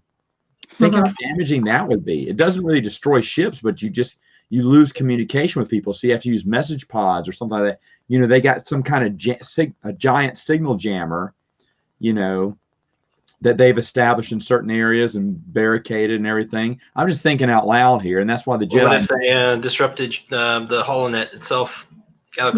Yeah. I mean, seriously, you could have some big global, and that could be their weapon. Because remember, it's never. I mean, it's always been that the Hutts are smart. You know, I mean, they fight with might too, but they also fight smart too. I think there's things you could do to turn the galaxy on its ear and cause tons of chaos, and then feed false information to the Jedi. Whereas later on in the series, Luke or another Jedi figures something's kind of fishy, or that doesn't sound like, you know, they see through the Hutt's ploy that, you know, they see it's a Hutt ploy. They're being deceived, and maybe after they wrap up finding the lost Sith, or maybe they don't. I don't care how that story ends. I would like to see Abeloth taken out for good, but after that, some Jedi come back to help them and, you know, sway the battle and kind of put the Hutts in their place. I think that'd be a great story with an already we don't have to bring up a new alien species or another danger. That danger's already there in the galaxy. Yeah. Dylan, have you how would forces of corruption play into this, the expansion for Empire at War? Because Tyber Zahn's story wasn't exactly finished, and Sillery's kind of ended. Well, he kind of just bugged out and like retired. Right. That's what it looked like, but they just kind of left him hanging. I'm kind of surprised you didn't bring him up at all, especially on the crime side of things, because he had a thing going against the Hutts for a while too. Yeah, I felt that just kind of was like he got his end and he just like got out. Yeah, I mean, when you steal an Eclipse Star Destroyer for a brief period of time, I guess that kind of happens. Because he wasn't like. Because again, he was like modest enough to be like, well, I can't have this thing because it's a giant target on me, so I'll get rid of it. True, but then didn't that whole storyline just ended with the Night Sister that was with him was Sillery, right? She found like some frozen Sith army or something somewhere, and then the story just kind of ended. You remember that at all? No. No? It's been years since I played the campaign. Fair enough. Dylan was happy he got to talk Lego Star Wars today. No wonder why he's smiling so much. Rob asked a question earlier about what books we see on shelves when we ever go to bookstores. It's like the Thrawn trilogy, obviously. I see the Darth Bane books. I see Plagueis. And like sometimes it'll be like a little smattering of like one or two New Jedi Order books, or like a Legacy of the Force book, or a Fate of the Jedi book. Gone are the days when like I remember Barnes and Noble sections when like they would have like half of a shelf, like half of a row of shelves dedicated to Star Wars books. Oh, now yeah, they would label each section with a plaque or whatever, like science fiction. Star Wars would have its own plaque. Yeah. And now it's just like because I remember my Barnes Noble in my high school, they had like literally it was like a row of like the entire row of shelves, half of it was dedicated to Star Wars books. And when I went back there like a year ago, they only have like one shelf left. And again, most of it is like at this point, it's almost over 50% of it. I would say is whenever I go is like new canon stuff. Oh, really? I see nothing. We used to have Star Wars books in the bookstores up here in Norway, where I live. Now there's nothing. There's no comics, no books, and even the toy stores. The only thing they have is Lego Star Wars. And well, the last time I was there, I saw it was Lego Star Wars, and they had a Kylo Ren figure and a Rey figure. That's it. Mhm. It's just a tiny little corner of the store that had Star Wars. That might be 10 years ago, you had like shelves, probably 3 or 4 shelves next to each other with Star Wars stuff. In the Barnes and Noble where I visit all the time, I've been talking with the managers, and the best-selling Star Wars books there are Legends Star Wars. So everybody's still demanding Legends right now, original EU. So I'm kind of happy with that because it's a corporate, and that's what people want is original Star Wars. So it also means they're keeping them clearly in print here. Mm-hmm. Yeah, in Norway. Well, that doesn't surprise me because I know there was a few years ago there was a scare that like Arrow Books was no longer going to make Star Wars books, and then I think Poland no longer the publisher in Poland dropped the rights to Star Wars, or it was one of the Central European countries that like there was a big thing a few years ago that they no longer have Star Wars books. So I'm not surprised that the Star Wars books is slowly dying off in Europe, unfortunately. Yeah, but you know the old EU writers, right? Most of them had been bestsellers before they even touched Star Wars. The ones they hire today, I mean, they've written blogs, right? And then they get to write Star Wars. Well, Chuck Wendig had a book on how to be a kick-ass writer. I think that was its title, actually. Wow. Yeah, he did the fictional fiction book. He's very humble, isn't he? How to get your ass kicked, writer? Is that what you said? Ass kicked out of Star Wars? Is that what it was? You know what's weird about that guy? Every picture I've seen of him, and I've probably seen 20, his mouth is always open. I wanted to make a meme of him once, and like I wanted it to be like one of those memes that's like an inspirational quote like thing. So I wanted like an image of him that was him just looking normal, or like him looking like not dumb or crazy, and I couldn't find it. I couldn't find one. Everyone is like he's either like doing like some weird face. I couldn't find a normal picture of him anywhere. He's not normal. He's not. That's all I gotta say with that. Chuck Wendig. Yeah. Yeah, he's they probably did the right thing firing that guy because he wasn't good for business.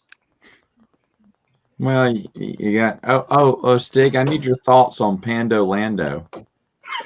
Oh. They're expanding on it. That's what I hear. Yeah, I'm just gonna say this: Pando gave R2 STD2.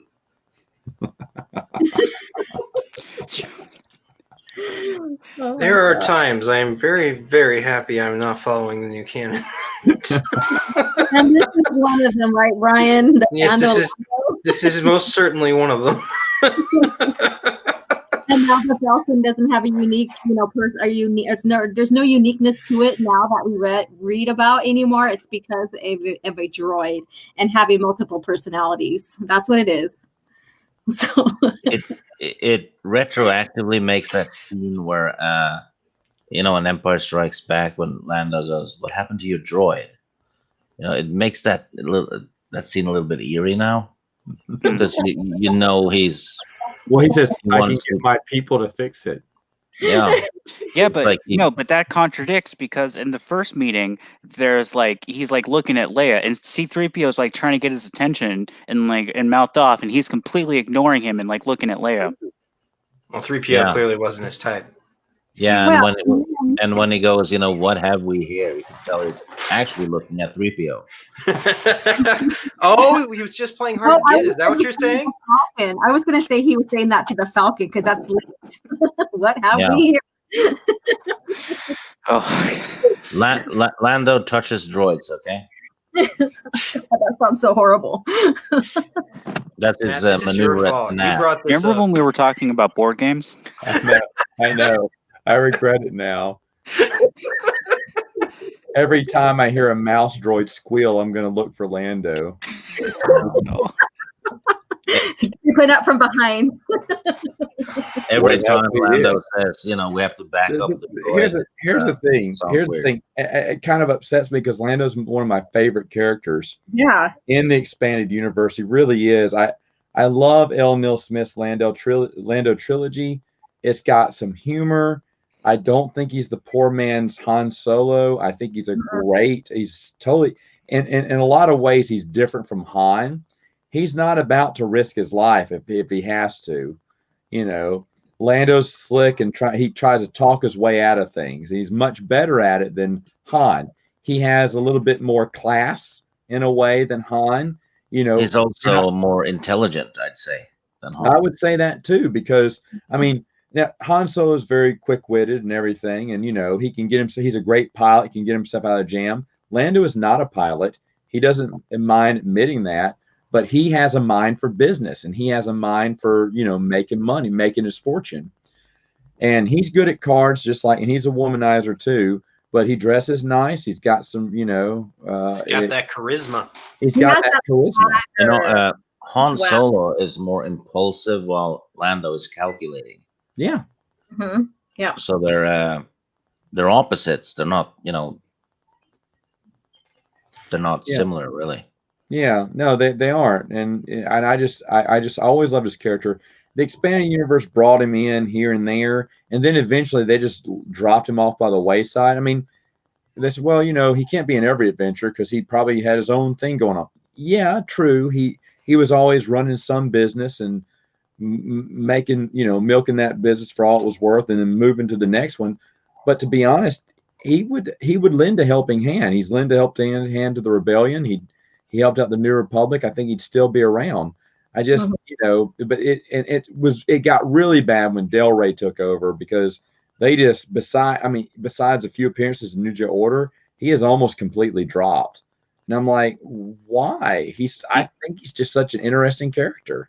Yeah, I liked even how they fit his character and, like wanting to make money by finding a wife who has money so he can be settled. How he found Tendra. It's a great plot for him. And then by Crucible, he's funding the Jedi Order. Yeah. Oh yeah. And I want to know more about Chance. We get him mentioned here and there. What's it? Where's a Chance? Idea. I don't think we've ever even seen Chance. I'm going to look this. I know Wikipedia is not that. You're going there. I know it's like. Speaking of Pandos, Ryan is in the chat. Yeah, I just saw that. Oh yeah. You say Pando Lando and Ryan shows up. Isn't that weird? We've been having this long conversation, and then we talk about Pando Lando, and he's like got some kind of filter on YouTube that whenever it pops up, he's got to see the video. He's like, wait, what? Yeah, I'm in on this, guys. Let me in. I'm a real big fan of this. I got a lot to say. He has 7 appearances. 4 of them are mentions. The only time he shows up is in Millennium Falcon and Outcast and Apocalypse, A Fate of the Jedi. Yeah. That's a shame. Yeah, it is. Well, there's your character that they need to write a book about. Chance? Yeah. He's also like 4 years old, I think, at that point. Well, yeah, after that point. Although, let's face it, the Star Wars galaxy from a 4-year-old point of view would be different. Well, yeah, you know what happens when they write stories about 4-year-olds, 4-year-old like offspring of OT characters in the EU? They get kidnapped. That's what happens to them. Yeah. This is garbage. This is insulting garbage. I like Black Fleet Crisis, and I love Lando's storyline. Yes. Lando and Lobot together. Sure, it had nothing to do with the main story plot, but I'm glad it didn't. It was fun that way. That should have been its own novel. Honestly, you could make that its own novel and make Black Fleet Crisis a duology. Yeah. But to be honest, Lando losing his glove the first time and then having his hand, freeze, having to tie it off. That's interesting stuff. I'm like, wow, and that he brought Lobot back. Mm-hmm. And I'll be honest. I mean, I like Michael P. Q. McDowell. That's the first author that ever spoke to me, and he's the one who gave me the omnibus that I have here now. He autographed it for me. This is back in the early internet days when you had someone's email, and that was about it. That's bad. Ryan Kennel, now Disney has told us Lando and Lobot are probably together. Yeah. Globot. Oh God. Lando. This guy here, man. It's just that Porgs, Ryan will appear. Something about I could have sworn the wind bar thing would have gotten him up here, but Ryan, we were talking about we talked about Bauer Winter, wind bar, hashtag wind bar. Maybe it's the 3 combination, clock kicking your heels 3 times or something. Yeah, that's what I was thinking. I think we might be onto something there. I would have liked to have seen a video game, story-based one, with Lando. Okay. That'd be fun. See some solid, maybe a video game version of Sabacc, because it was never in a video game. Just Pizak was Sabacc. That'd be a good side game for Lando's game. Like a Star Wars gambling game with the characters, Sabacc and all the other gambling stuff. That'd be fun. All right. Serbian Dream. I'm only saying this because we looked into it. We're probably not going to do it, but at one point prior to Twinson's Foundation, we did briefly consider getting an ad, having a TV ad run, and we found out that we could. I think it was we could get 80 30-second advertisement slots on the Disney Channel for around $6,000. We were very tempted. We were very tempted. There was a solid month where we were seriously considering that being our next fundraising goal. Oh yeah, no, we thought about that. Wait, say that again. That would have been gold. Back at 3 or 4 years ago, we could have gotten 80 30-second advertising slots on the Disney Channel for around $6,000. We did. We researched all sorts of things, but that one was probably the closest to happening out of everything that we researched. But didn't happen. Wow, that is. I didn't know that. Wow, yeah, you never know. Really? Something like that might still happen in the future. We'll see. Now the cat's out of the bag. I mean, I like our billboard that we paid for that stayed there for 6.5 months. Yeah, that was amazing. That was great. Yeah, Bill told me that. I was laughing. Which funded exactly 1 year ago today, or now yesterday, my time. Yep. It funded 1 year ago. Oh, it would have been. It would have been right about now.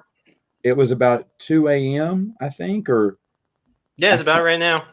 Yeah, because I had to get up in 6 hours to drive all the way to Tenderloin. That's right. Because I did it at 10. Because I told Brian, I said, Brian, I'm so sorry. I was too busy. I was watching the World Series. And I said, look, I was watching Game 7, I think. I said, look, I'll do one right now. He said, we'll get some people on the West Coast. We'll probably get a few more. I was like, all right, let's do it. And then slowly the money kept pouring in. And I said, well, I'll go for another 30 minutes. I said, Brian, where are you now? He's like, well, we made another 700. I said, I'll go for another 30 minutes. And it just kept. It became a telethon. It became a telethon. It basically did. We raised how much? A lot. I think about a quarter of the goal, whatever it was. Oh, it was more than that. I think it was about 30%, 40%. I think it was about. Yeah. It was a big percentage, and it was really awesome that happened all one night. I remember it was over. I called Brian. I said, "What just happened?" You just started having to make 5 videos a week. Then I said, "Oh no!" That's when I said, "I gotta start doing 3 videos." Yes, I thought there was no. I told Brian. Brian goes, "You sure you can do 3 videos?" I said, "Dude, we're not going to hit our goal in 1 month." I said, "Come on." I said, just raise that flag, why don't you? He's raised that. It took us 2 months to raise half that money. I said, "We're not going to raise it in 1 month." And we did. And then I didn't realize it until I was talking to Brian. Then I went, "Oh no!" That's when I realized I said, "I got to start doing 3 videos a week." It's like you just did it to yourself again. That's not the first time this has happened. Yeah, it happened during Celebration too, because I said it's not going to happen in 1 week. We're not going to fund it in 1 week. Or was it 1 week or 2 weeks? I said we're not going to fund it in 2 weeks. Yeah, it was pretty fast. And you called me, and I remember exactly where I was. I was in Houston, and I was like, "Oh my gosh!" I said, "Did we really have a problem?" And I was like, "Dude, I can't do 2 videos right now. I am in Houston for the next few weeks." I said, I won't even be home. Was it 3/4? It was a lot. It was a lot of the billboard that definitely got funded. It was a lot that got funded. But either way, though, what a great night that was. What a crazy night that was. I forgot about that. And I started this one about 10 too. So that's, or no, 11. I started this one at 11. But that's kind of funny now that I think about it. I have it on my calendar, last year's calendar.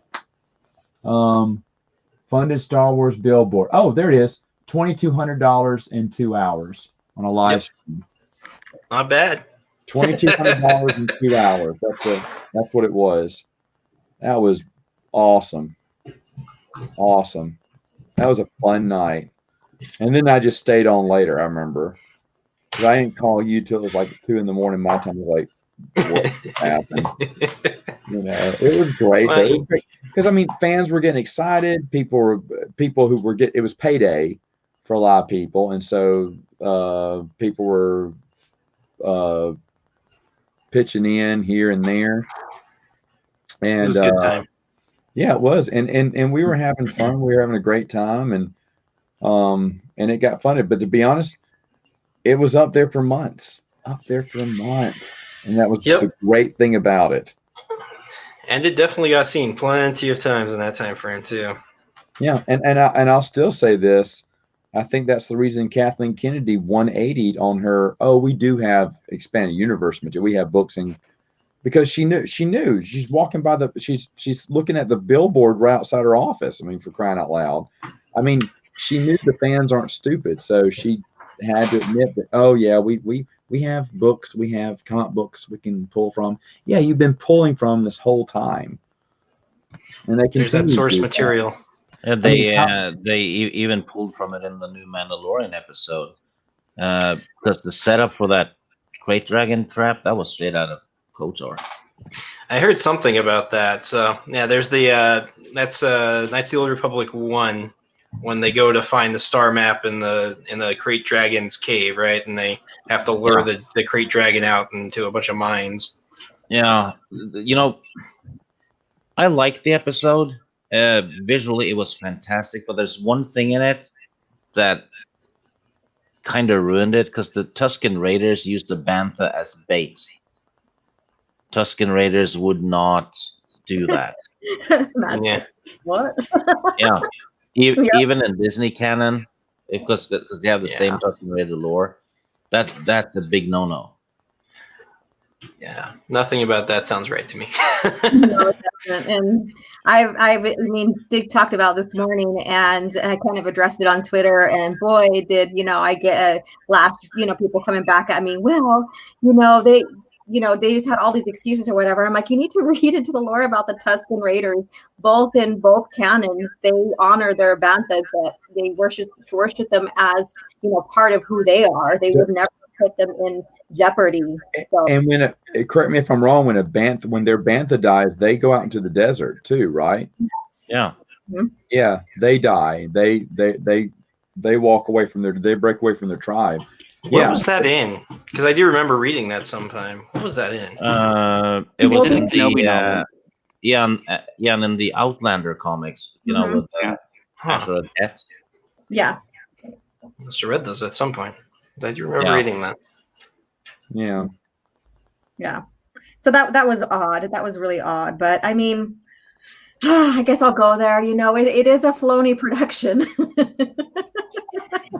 Of course. So, Of course. The Crate Dragon sequence though was awesome. yeah. Even though it's a worm now, but still, it's The Crate Dragon's a worm now. Yeah, you know that was weird because it has its it seeks shelter in a cave, even though it's under the sand in the cave. So why does it even need a cave? Yeah. Cave's redundant. But that action sequence though was awesome. They did it better than in KOTOR, easily. But that Bantha thing, that was a big no-no. They had 17 years to perfect it. I would hope they do better. Yeah. It looked like a Tremors worm on steroids. Yeah. It's just weird. It's strange. Yeah, and it had that really dumb scene. They were like, because they were going to detonate the explosives under the sand, right? They were like, we only have one shot at this. And then, like 5 minutes later, there's 50 more bombs on the Bantha behind them. So I'm like, yeah, you probably had a few more chances than just one. You know? Stig, let me ask you a question. Did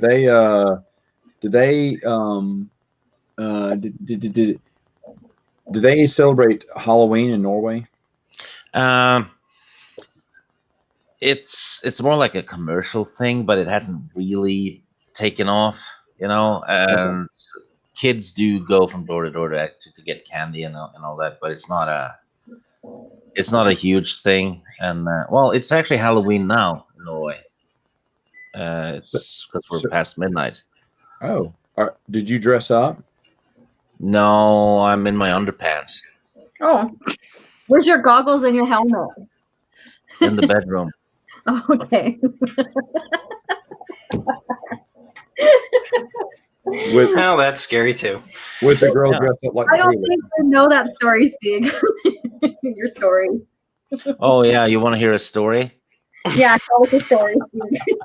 Well, this is a true story, and it's in the early 90s. I had just gotten the old X-Wing game, right? And I had a joystick, and it was Saturday. My mom and dad wanted to know, do you want to go to the store with us? Because that was like a thing we did every Saturday. And I was like, no, because I wanted to play X-Wing.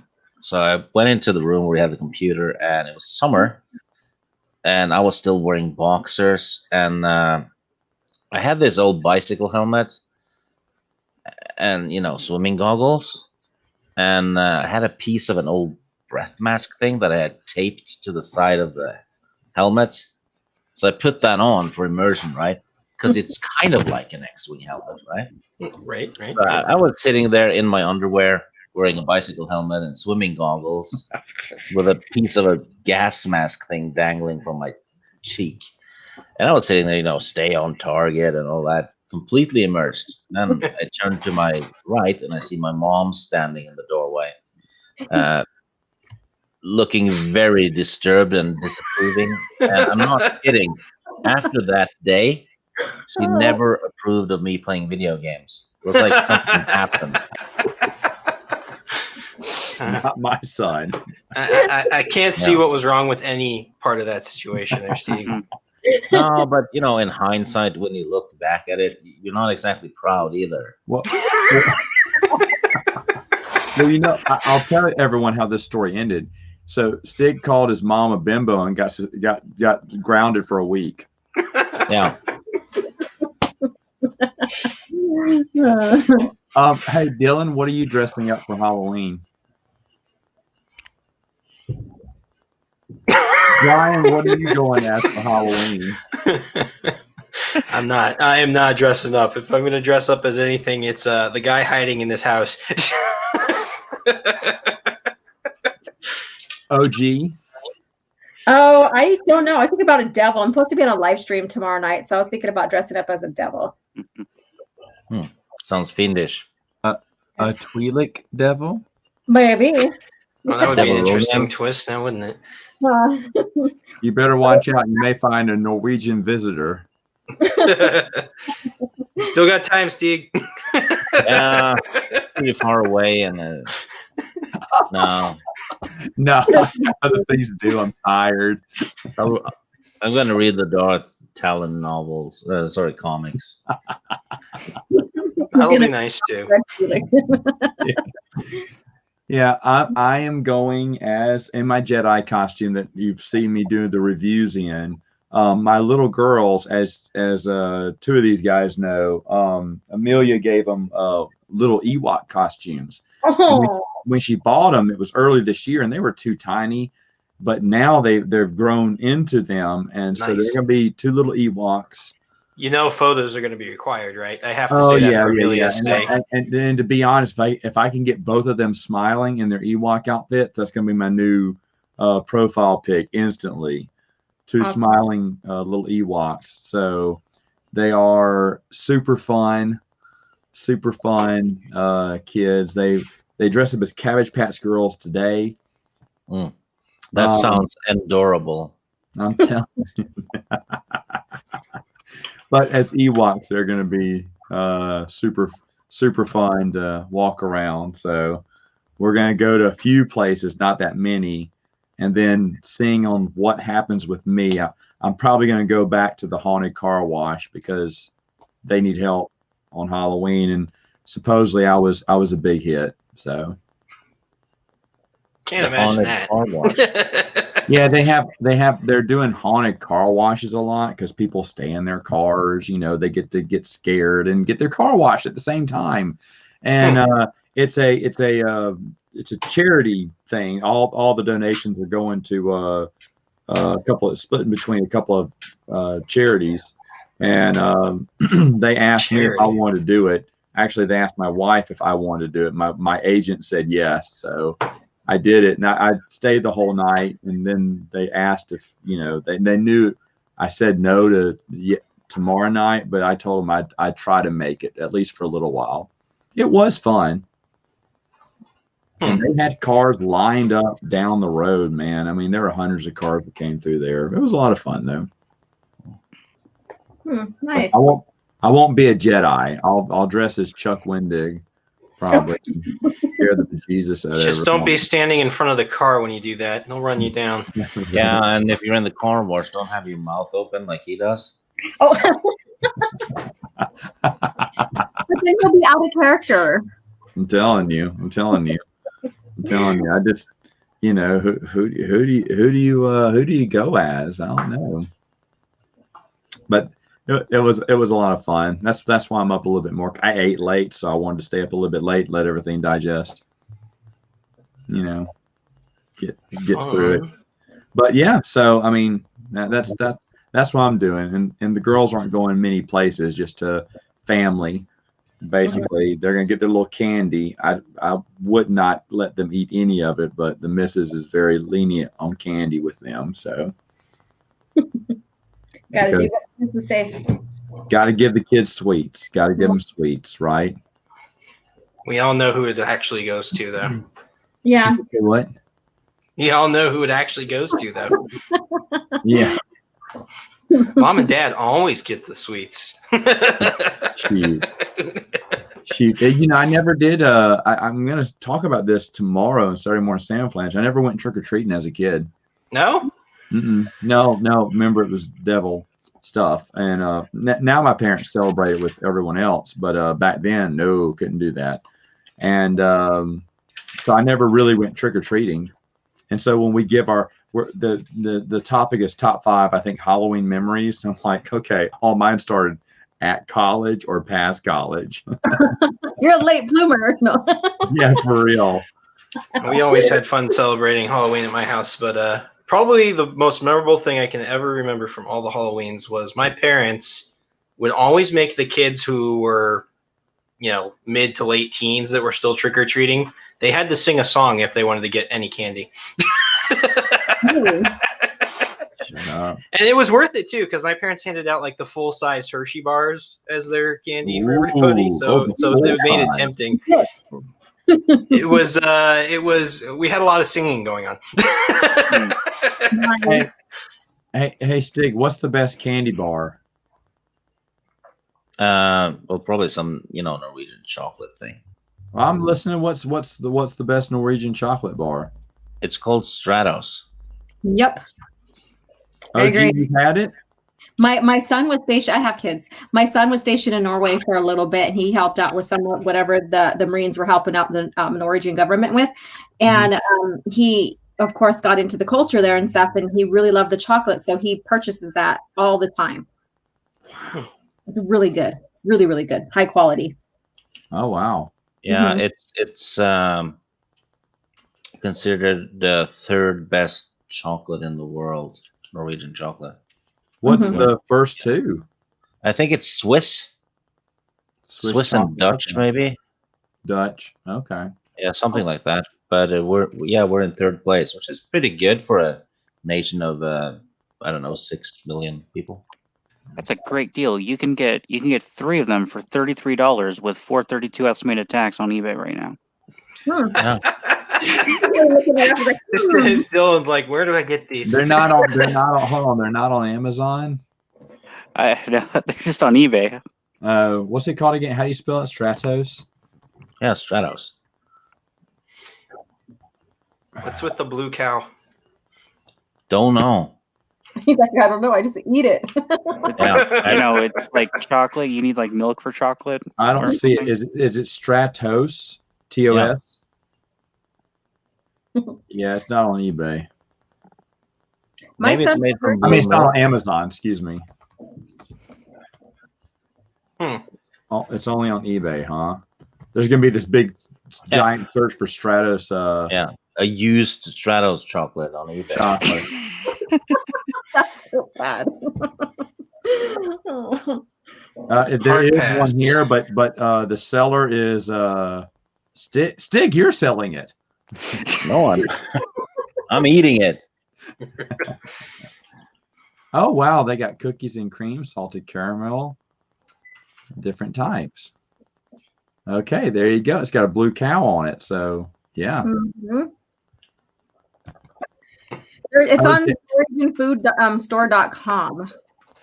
Yeah, it's like it's so good. It's like a drug, which is why it's full of cocaine. I'm gonna put it in the cocaine. Cocaine. Cocaine. And you want some cocaine from Norway? Okay, it sounds great. Cocaine. I'll tell you. I just looked at the chat. What have you? These jokes? How have I not seen them until now? Sorry. I haven't been paying attention. Okay, Norwegian food. Only you would know that address, OG. That what? Wow. $79.99. I just looked at kroner. What's that in? Oh Lord, do you just remove a zero basically. So Lord, do you have a favorite chocolate or candy bar? You know what? My favorite chocolate. I love dark chocolate. I love the richness of dark chocolate more than milk chocolate. I'm a huge dark chocolate fan. So yeah, and I don't particularly have a favorite candy bar, but if it's dark chocolate, like 80-90%, I will take that. So. My favorite candy is eye candy. Is that right? Yes, $79.90 krone. $79.90 krone. What? You just missed it completely. I'm looking at the price of this. That's like are these chocolate bars like $8 there? Or the equivalent? No, they're more like 4. 4? Okay. Yeah. They add sugar taxes and all kinds of other taxes to the price. Oh, I just did the conversion on like the on this link, and it was like almost 80 kroner. I'm just like, what? Laura likes a little bitterness in her chocolate, which is nice. Yeah, we're talking 89%. That's got a little bitter, and I enjoy that too. I'll eat that. I think 90 is a little too bitter for me. 80 is just right, and 70 I'll like too. But anything below, anything dark chocolate I'll try. But the 70, 80 is around where I am. Have you guys ever had specialty chocolates that had like chocolate with bacon or chocolate with chili or anything like that? No, but I absolutely try that. Yeah, it's good. I forgot the name of the company, but it's Exotic Candy Bars or chocolate, and they have a whole variety of like different type of chocolates that either has lavender or chilies in it or bacon in it or whatever. But it's really good stuff, and I can't remember. It's been a while since I bought those. Let me see if I can find it. So this is a strong hint of what people can get you for Valentine's. Yeah. Okay, got it. That sounds good, man. I would try bacon and chili and all that type of stuff. Mhm. Let me see here. Brian, Dylan, do you have a favorite candy bar? I'll go with the Three Musketeers for myself. Oh, that used to be my favorite as a kid. Used to love Three Musketeers. Still is my favorite. I've never been big into chocolate though, but still, my favorite would probably have to be the Three Musketeers. Dylan, Mars, even though they're hard to find nowadays. I thought they stopped making those. They do. They make them in other countries. That's why they're hard to find now. Really? Yeah. we have them. Oh, I didn't know they still made Mars bars in other countries. Wow. Wow, Dylan. I didn't. That's a wild one. I don't know what my favorite would be. I mean, I like a Twix bar every once in a while, like a Snickers bar every once in a while. But I guess if I'm gonna grab a candy bar at the grocery store, just throw it on there. It's gonna be a 0. And to be honest, it's coated in white chocolate, which I absolutely despise. But that's the only exception I'll eat with white chocolate. It's a 0 candy bar because I think those things are tasty. But that's probably the one I'm gonna grab for. Is it? For hidden gems there. So when you go to the movie theater, is there a specific candy that you always get when you go to the theater? With mine's Reese's Pieces. Reese's Pieces? Mm-hmm. That's my favorite. Popcorn with Reese's Pieces. Yeah. My wife gets popcorn with something. She dropped it. The little goobers. She dropped them in there by accident. She dropped a few in there by accident, and then took a bite with that in the popcorn. And goes, ooh! And so now she sprinkles some in there. I always go for red vines. That's my thing. Red vines, okay. Yep. You know, the Pib and red vine equals crazy delicious. I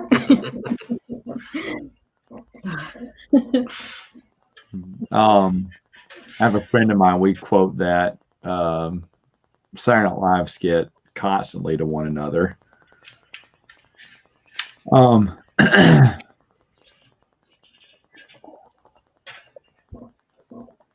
but I am loving how movie theaters. I don't know if y'all's movie theaters are open. Are they? Yes. Oh, really? Laura, yours? Yeah, there's one local one that opened up, and so it's been a blessing since they opened. It gives some people stuff to do. It was received, so yeah. Good. Yeah, they're showing old movies in ours, older movies, I should say. And so I've been watching some, like I said, I saw Empire Strikes Back. Okay. I saw Shining.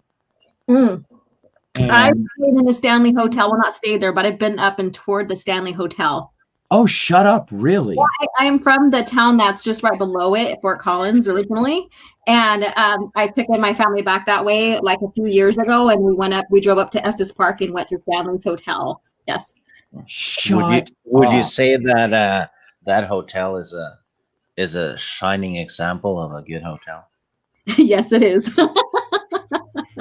It's amazing over there, and so we tried to capture any paranormals and stuff, but we weren't successful at that time. So I'm gonna tell the missus tomorrow about that. The Stanley Hotel is not used in the Shining movie. It's in the Shining miniseries, I believe. Actually, it is because you can go and visit the room where they filmed it and stuff at the Shining Hotel. Yeah, but if you see it from the outside, right? Yeah. It's a different one. Yeah. So maybe they filmed the interior at the right hotel then. Yes, they did. Wow. Mm-hmm. And then one year we danced at a powwow in Nevada, and we went to the Washoe Club in Virginia City. So this is going into paranormal stuff. So if you guys like paranormal, you might like this. And we had the fortunate we were fortunate enough to be like the only tourists during that time, and they were getting the whole paranormal tour of the Washoe Club. And on our way down, we were finishing up, and we're exiting the stairs, and he's telling us about this child that is up in there, blah blah blah, and we're leaving. The rest of my family is ahead of me. I'm coming down last, and the tour guide is behind me. And all of a sudden, and we do have the video of this, we hear something that sounds like it says, "Mom!" And I swear to God, like that you could feel your hair stand up. We heard it too as well, but it was nobody. It was no one. And so that was kind of scary too. So we're talking about scary stuff, or it was Halloween anyway. So yeah. But maybe I'll share it on Twitter and stuff. And but it's it was just like one of those eerie feeling things, and to catch something paranormal on a recording was amazing. So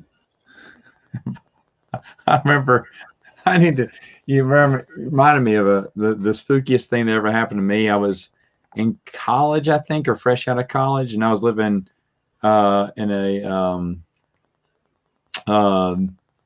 apartment with a buddy of mine, and he kept. I was in the kitchen, and he just flipped to the channel. I say, and I just said, "Will," I said, "stay on a channel. Quit flipping through all the channels." He's in his room. He comes out of his room. He's like, "What are you talking about? I thought that was you."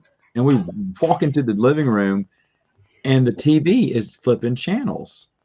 And we look, and the remote control's right there, and it's just going through the channels. Well, then I pick up the controller, and then it stops. And at that moment, the fan comes on, and I looked at him and went, "Well, that's creepy." And Will goes, "I'm going to my mom's." He went to sleep in the house that night. And I'm out. I said, "That's weird." Because the whole thing, I was like, "That's weird." And then the fan turned on and went, "What?" I'm going to my mom's. That's maybe the freakiest thing, I think. I'll tell you, one of the top 3 scariest movies for me that scared me was Blair Witch Project. Okay. And The Grudge, the first remake from the first American remake, not the newest one that came out. And then what's another movie that really scared me? I can't remember. Conjuring is pretty good too. Yeah. Check out a movie called As Above, So Below. Oh, yeah. What's it called? As Above, So Below. It's like the Blair Witch, movie, but it's found footage, but it has to do with the very old, very creepy catacombs under Paris, because there's miles and miles of catacombs under Paris. People have disappeared down there. Oh yeah. Okay. Yeah, It's that found one. footage thing. Yeah, that one is eerie. It's like the Blair Witch times 10. Really? Give that one a shot. Any other suggestions for scary movies? There's one from 2006 called The Descent. I love The Descent. I watched that this summer. It's a great movie. It's so underrated. It's great. It's so good. And to be honest, I was one of them who was like, I don't know if this is going to be that good. And then, everything started. I was like, wow, it's really smart movie. Really liked it. Yeah, it just looks like a survival movie, for the first 20 minutes, and then bam, right?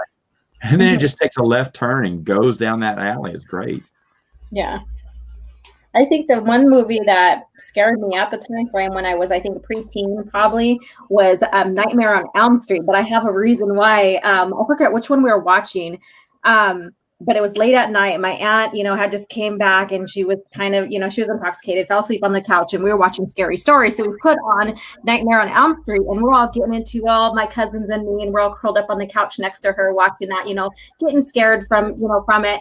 And all of a sudden we hear this scratch going down our window.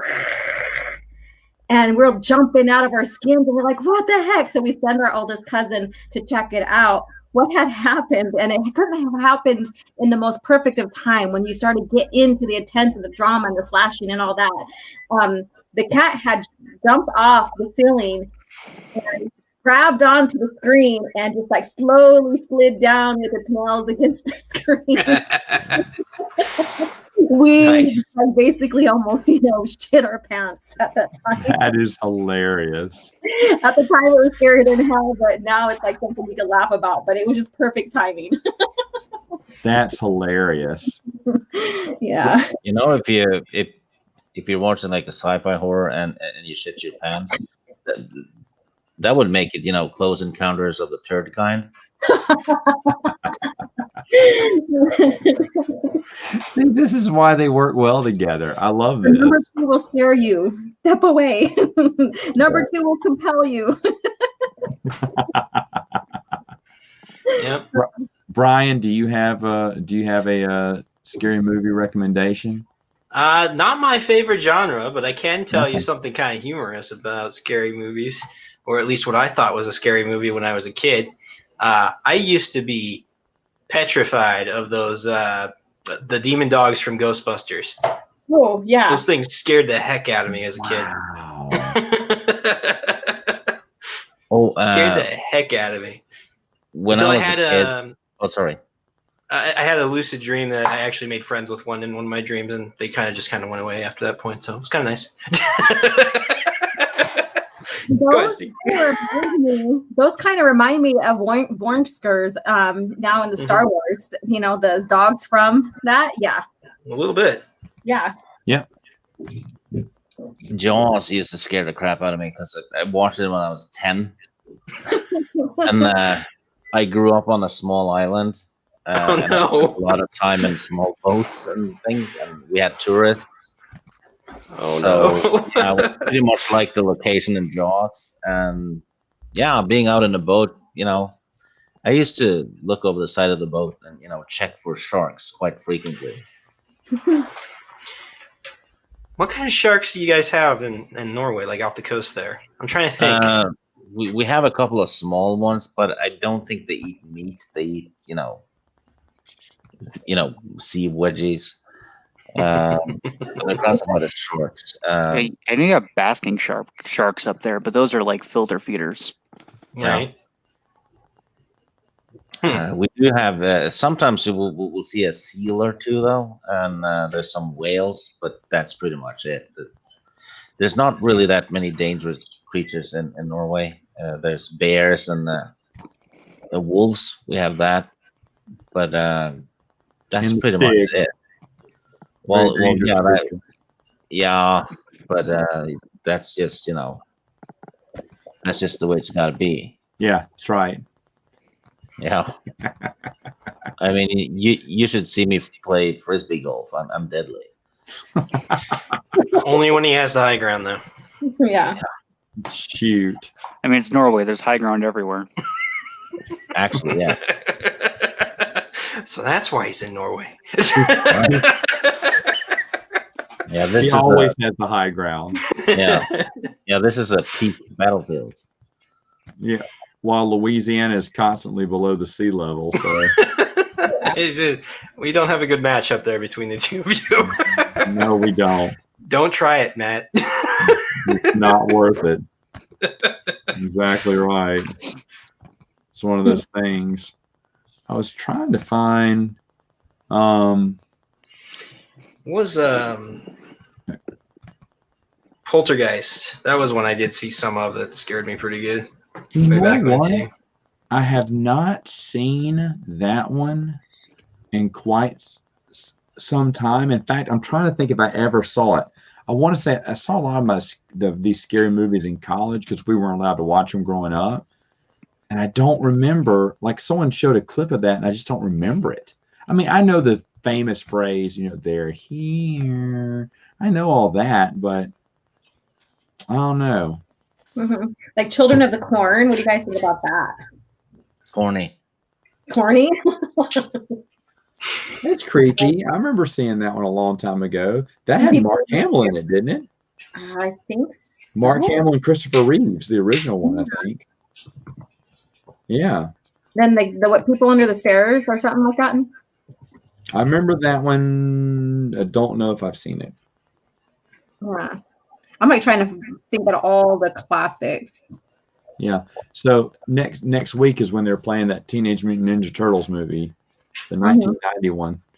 That one's fun. That's when, as a kid, they used to play that in Walmart, the old Walmart. It was the movie that just kept playing on and on and on, the VHS tape. Mm-hmm. My mom would sit us in front of that movie and go shopping around Walmart, and we'd sit there and just watch as much as the movie as we could. It worked. We just, it was a great babysit. Either that or they had a Nintendo plugged in where you could play Nintendo. She'd sit us there too. So we either watched the movie or played the Nintendo while she went around and shopped. Great deal. It was a great time too, I'm sure.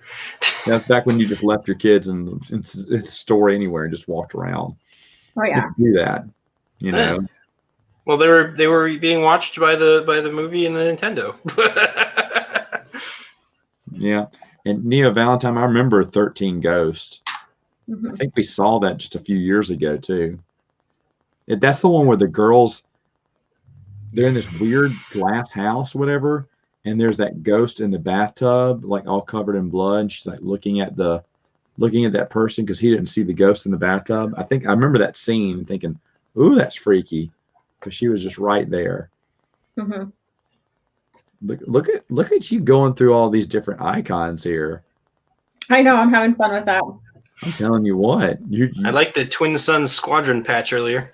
Yeah, I have a coffee mug with that pattern too. So I have an excellent one. This is a picture of me when I'm fishing.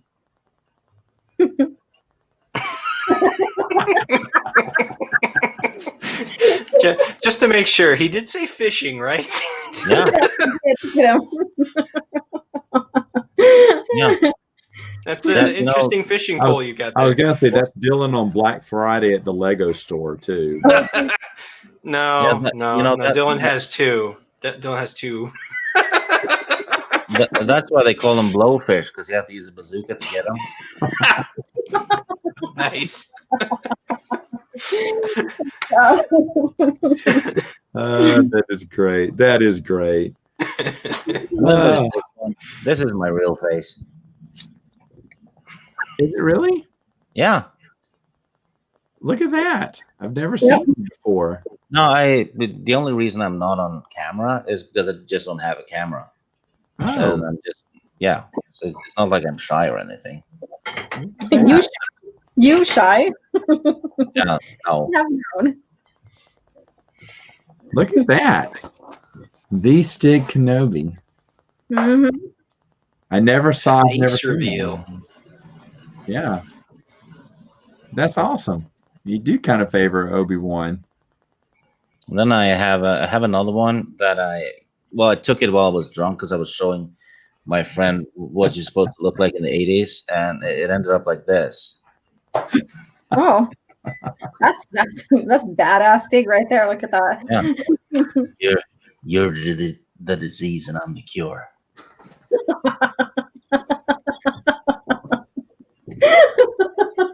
Wow. Wow. That is awesome. That is awesome. Oh, geez. Okay. I'm going to have to stop it there. I'm going to go to bed now. Got a big night going on. Hey, I want to thank all my guests for being on here in this nightcap. Real quick, Lori, your coffee chat is, what's going on tomorrow on your channel? Nothing's. I'm going to be on Mary Mayhem's channel tomorrow night for shenanigans. Sunday, I think it's at 6 p.m. on my channel, OG Star Wars. I am having a fan film watch party, the Legacy of the Force fan film that has Jaina and Jason fighting. That was a good one. Yeah, so we're going to do a watch party with that and discuss Legacy. And then Copy chats are Thursday morning at 9 a.m. and Stieg is my co-pilot basically in that. And we're going to discuss some of the comics that we have been doing lately. Mm-hmm. And then the review of Death Trooper will be that evening at 5 on Thursday. So we're going to finally review it. And what else is going on? And I'm on Toxic Femininity on Midnight's Edge After Dark, on Monday nights. And so that's what's going on. And then I do lore videos as well. I just haven't done them lately due to the fact that I'm pushing towards the final go to get my AA in art right now. So I'm almost finished. And so a lot of my energy has been in that. Awesome. Nice. Congratulations on that. Thank you. Yep. All right. And then of course there's Twin Sons. They're still doing playthroughs. You also going to be doing another one? We'll be wrapping up Tatooine and heading to Alderaan on I think it's gonna be Sunday around time zone changes 12:30 I think 12:30 Mountain Standard. That's right. This weekend is fallback. Mm-hmm. For everybody except for us crazy people in Arizona are like, yeah, we're not changing our clocks. Y'all aren't crazy. For the common sense folk in Phoenix, I hate fallback and spring forward. We've been training our girls. They've been going to bed about an hour later, so that when it does fall back, they'll be going back to bed at their regular time. Smart. When Luke and Leia kissed, they were looking for love in all the wrong places. It's been a while since I've heard that one. Been a while. Look at this. Evan, I'm wrapping up the show, and now you come on. What the heck, man? if I was mean, I'd send him the invite. Then when he joined, say, "Hey, Evan," and then end it. You ended the you would stream do that too. He was plugging his channel. Remember that? Say what? You ended the stream while he was plugging his channel. So he was basically plugging his channel in the back room for 5 minutes. He didn't know it was off air. Well, there's another good squadron patch. Evan, come on earlier. I'll get you on. But anyway, all right. Hey, everyone. Thanks a lot. Oh, I said I'll let you know. Yeah, I'm sorry, man. I'm sorry. Evan, this was just nightcaps are just last minute things. I just forget, but I'd eaten late and I was like, well, I'll just set up for a while. So I told my wife I was going to be up here for a while. So, but anyway, time for me to go to bed. Hey, thank you. Thank you everyone for joining me. Thank you all people online. Thank you people in the chat room. And guys, have, if it's your time, have a happy Halloween. And if not, have a happy All Saints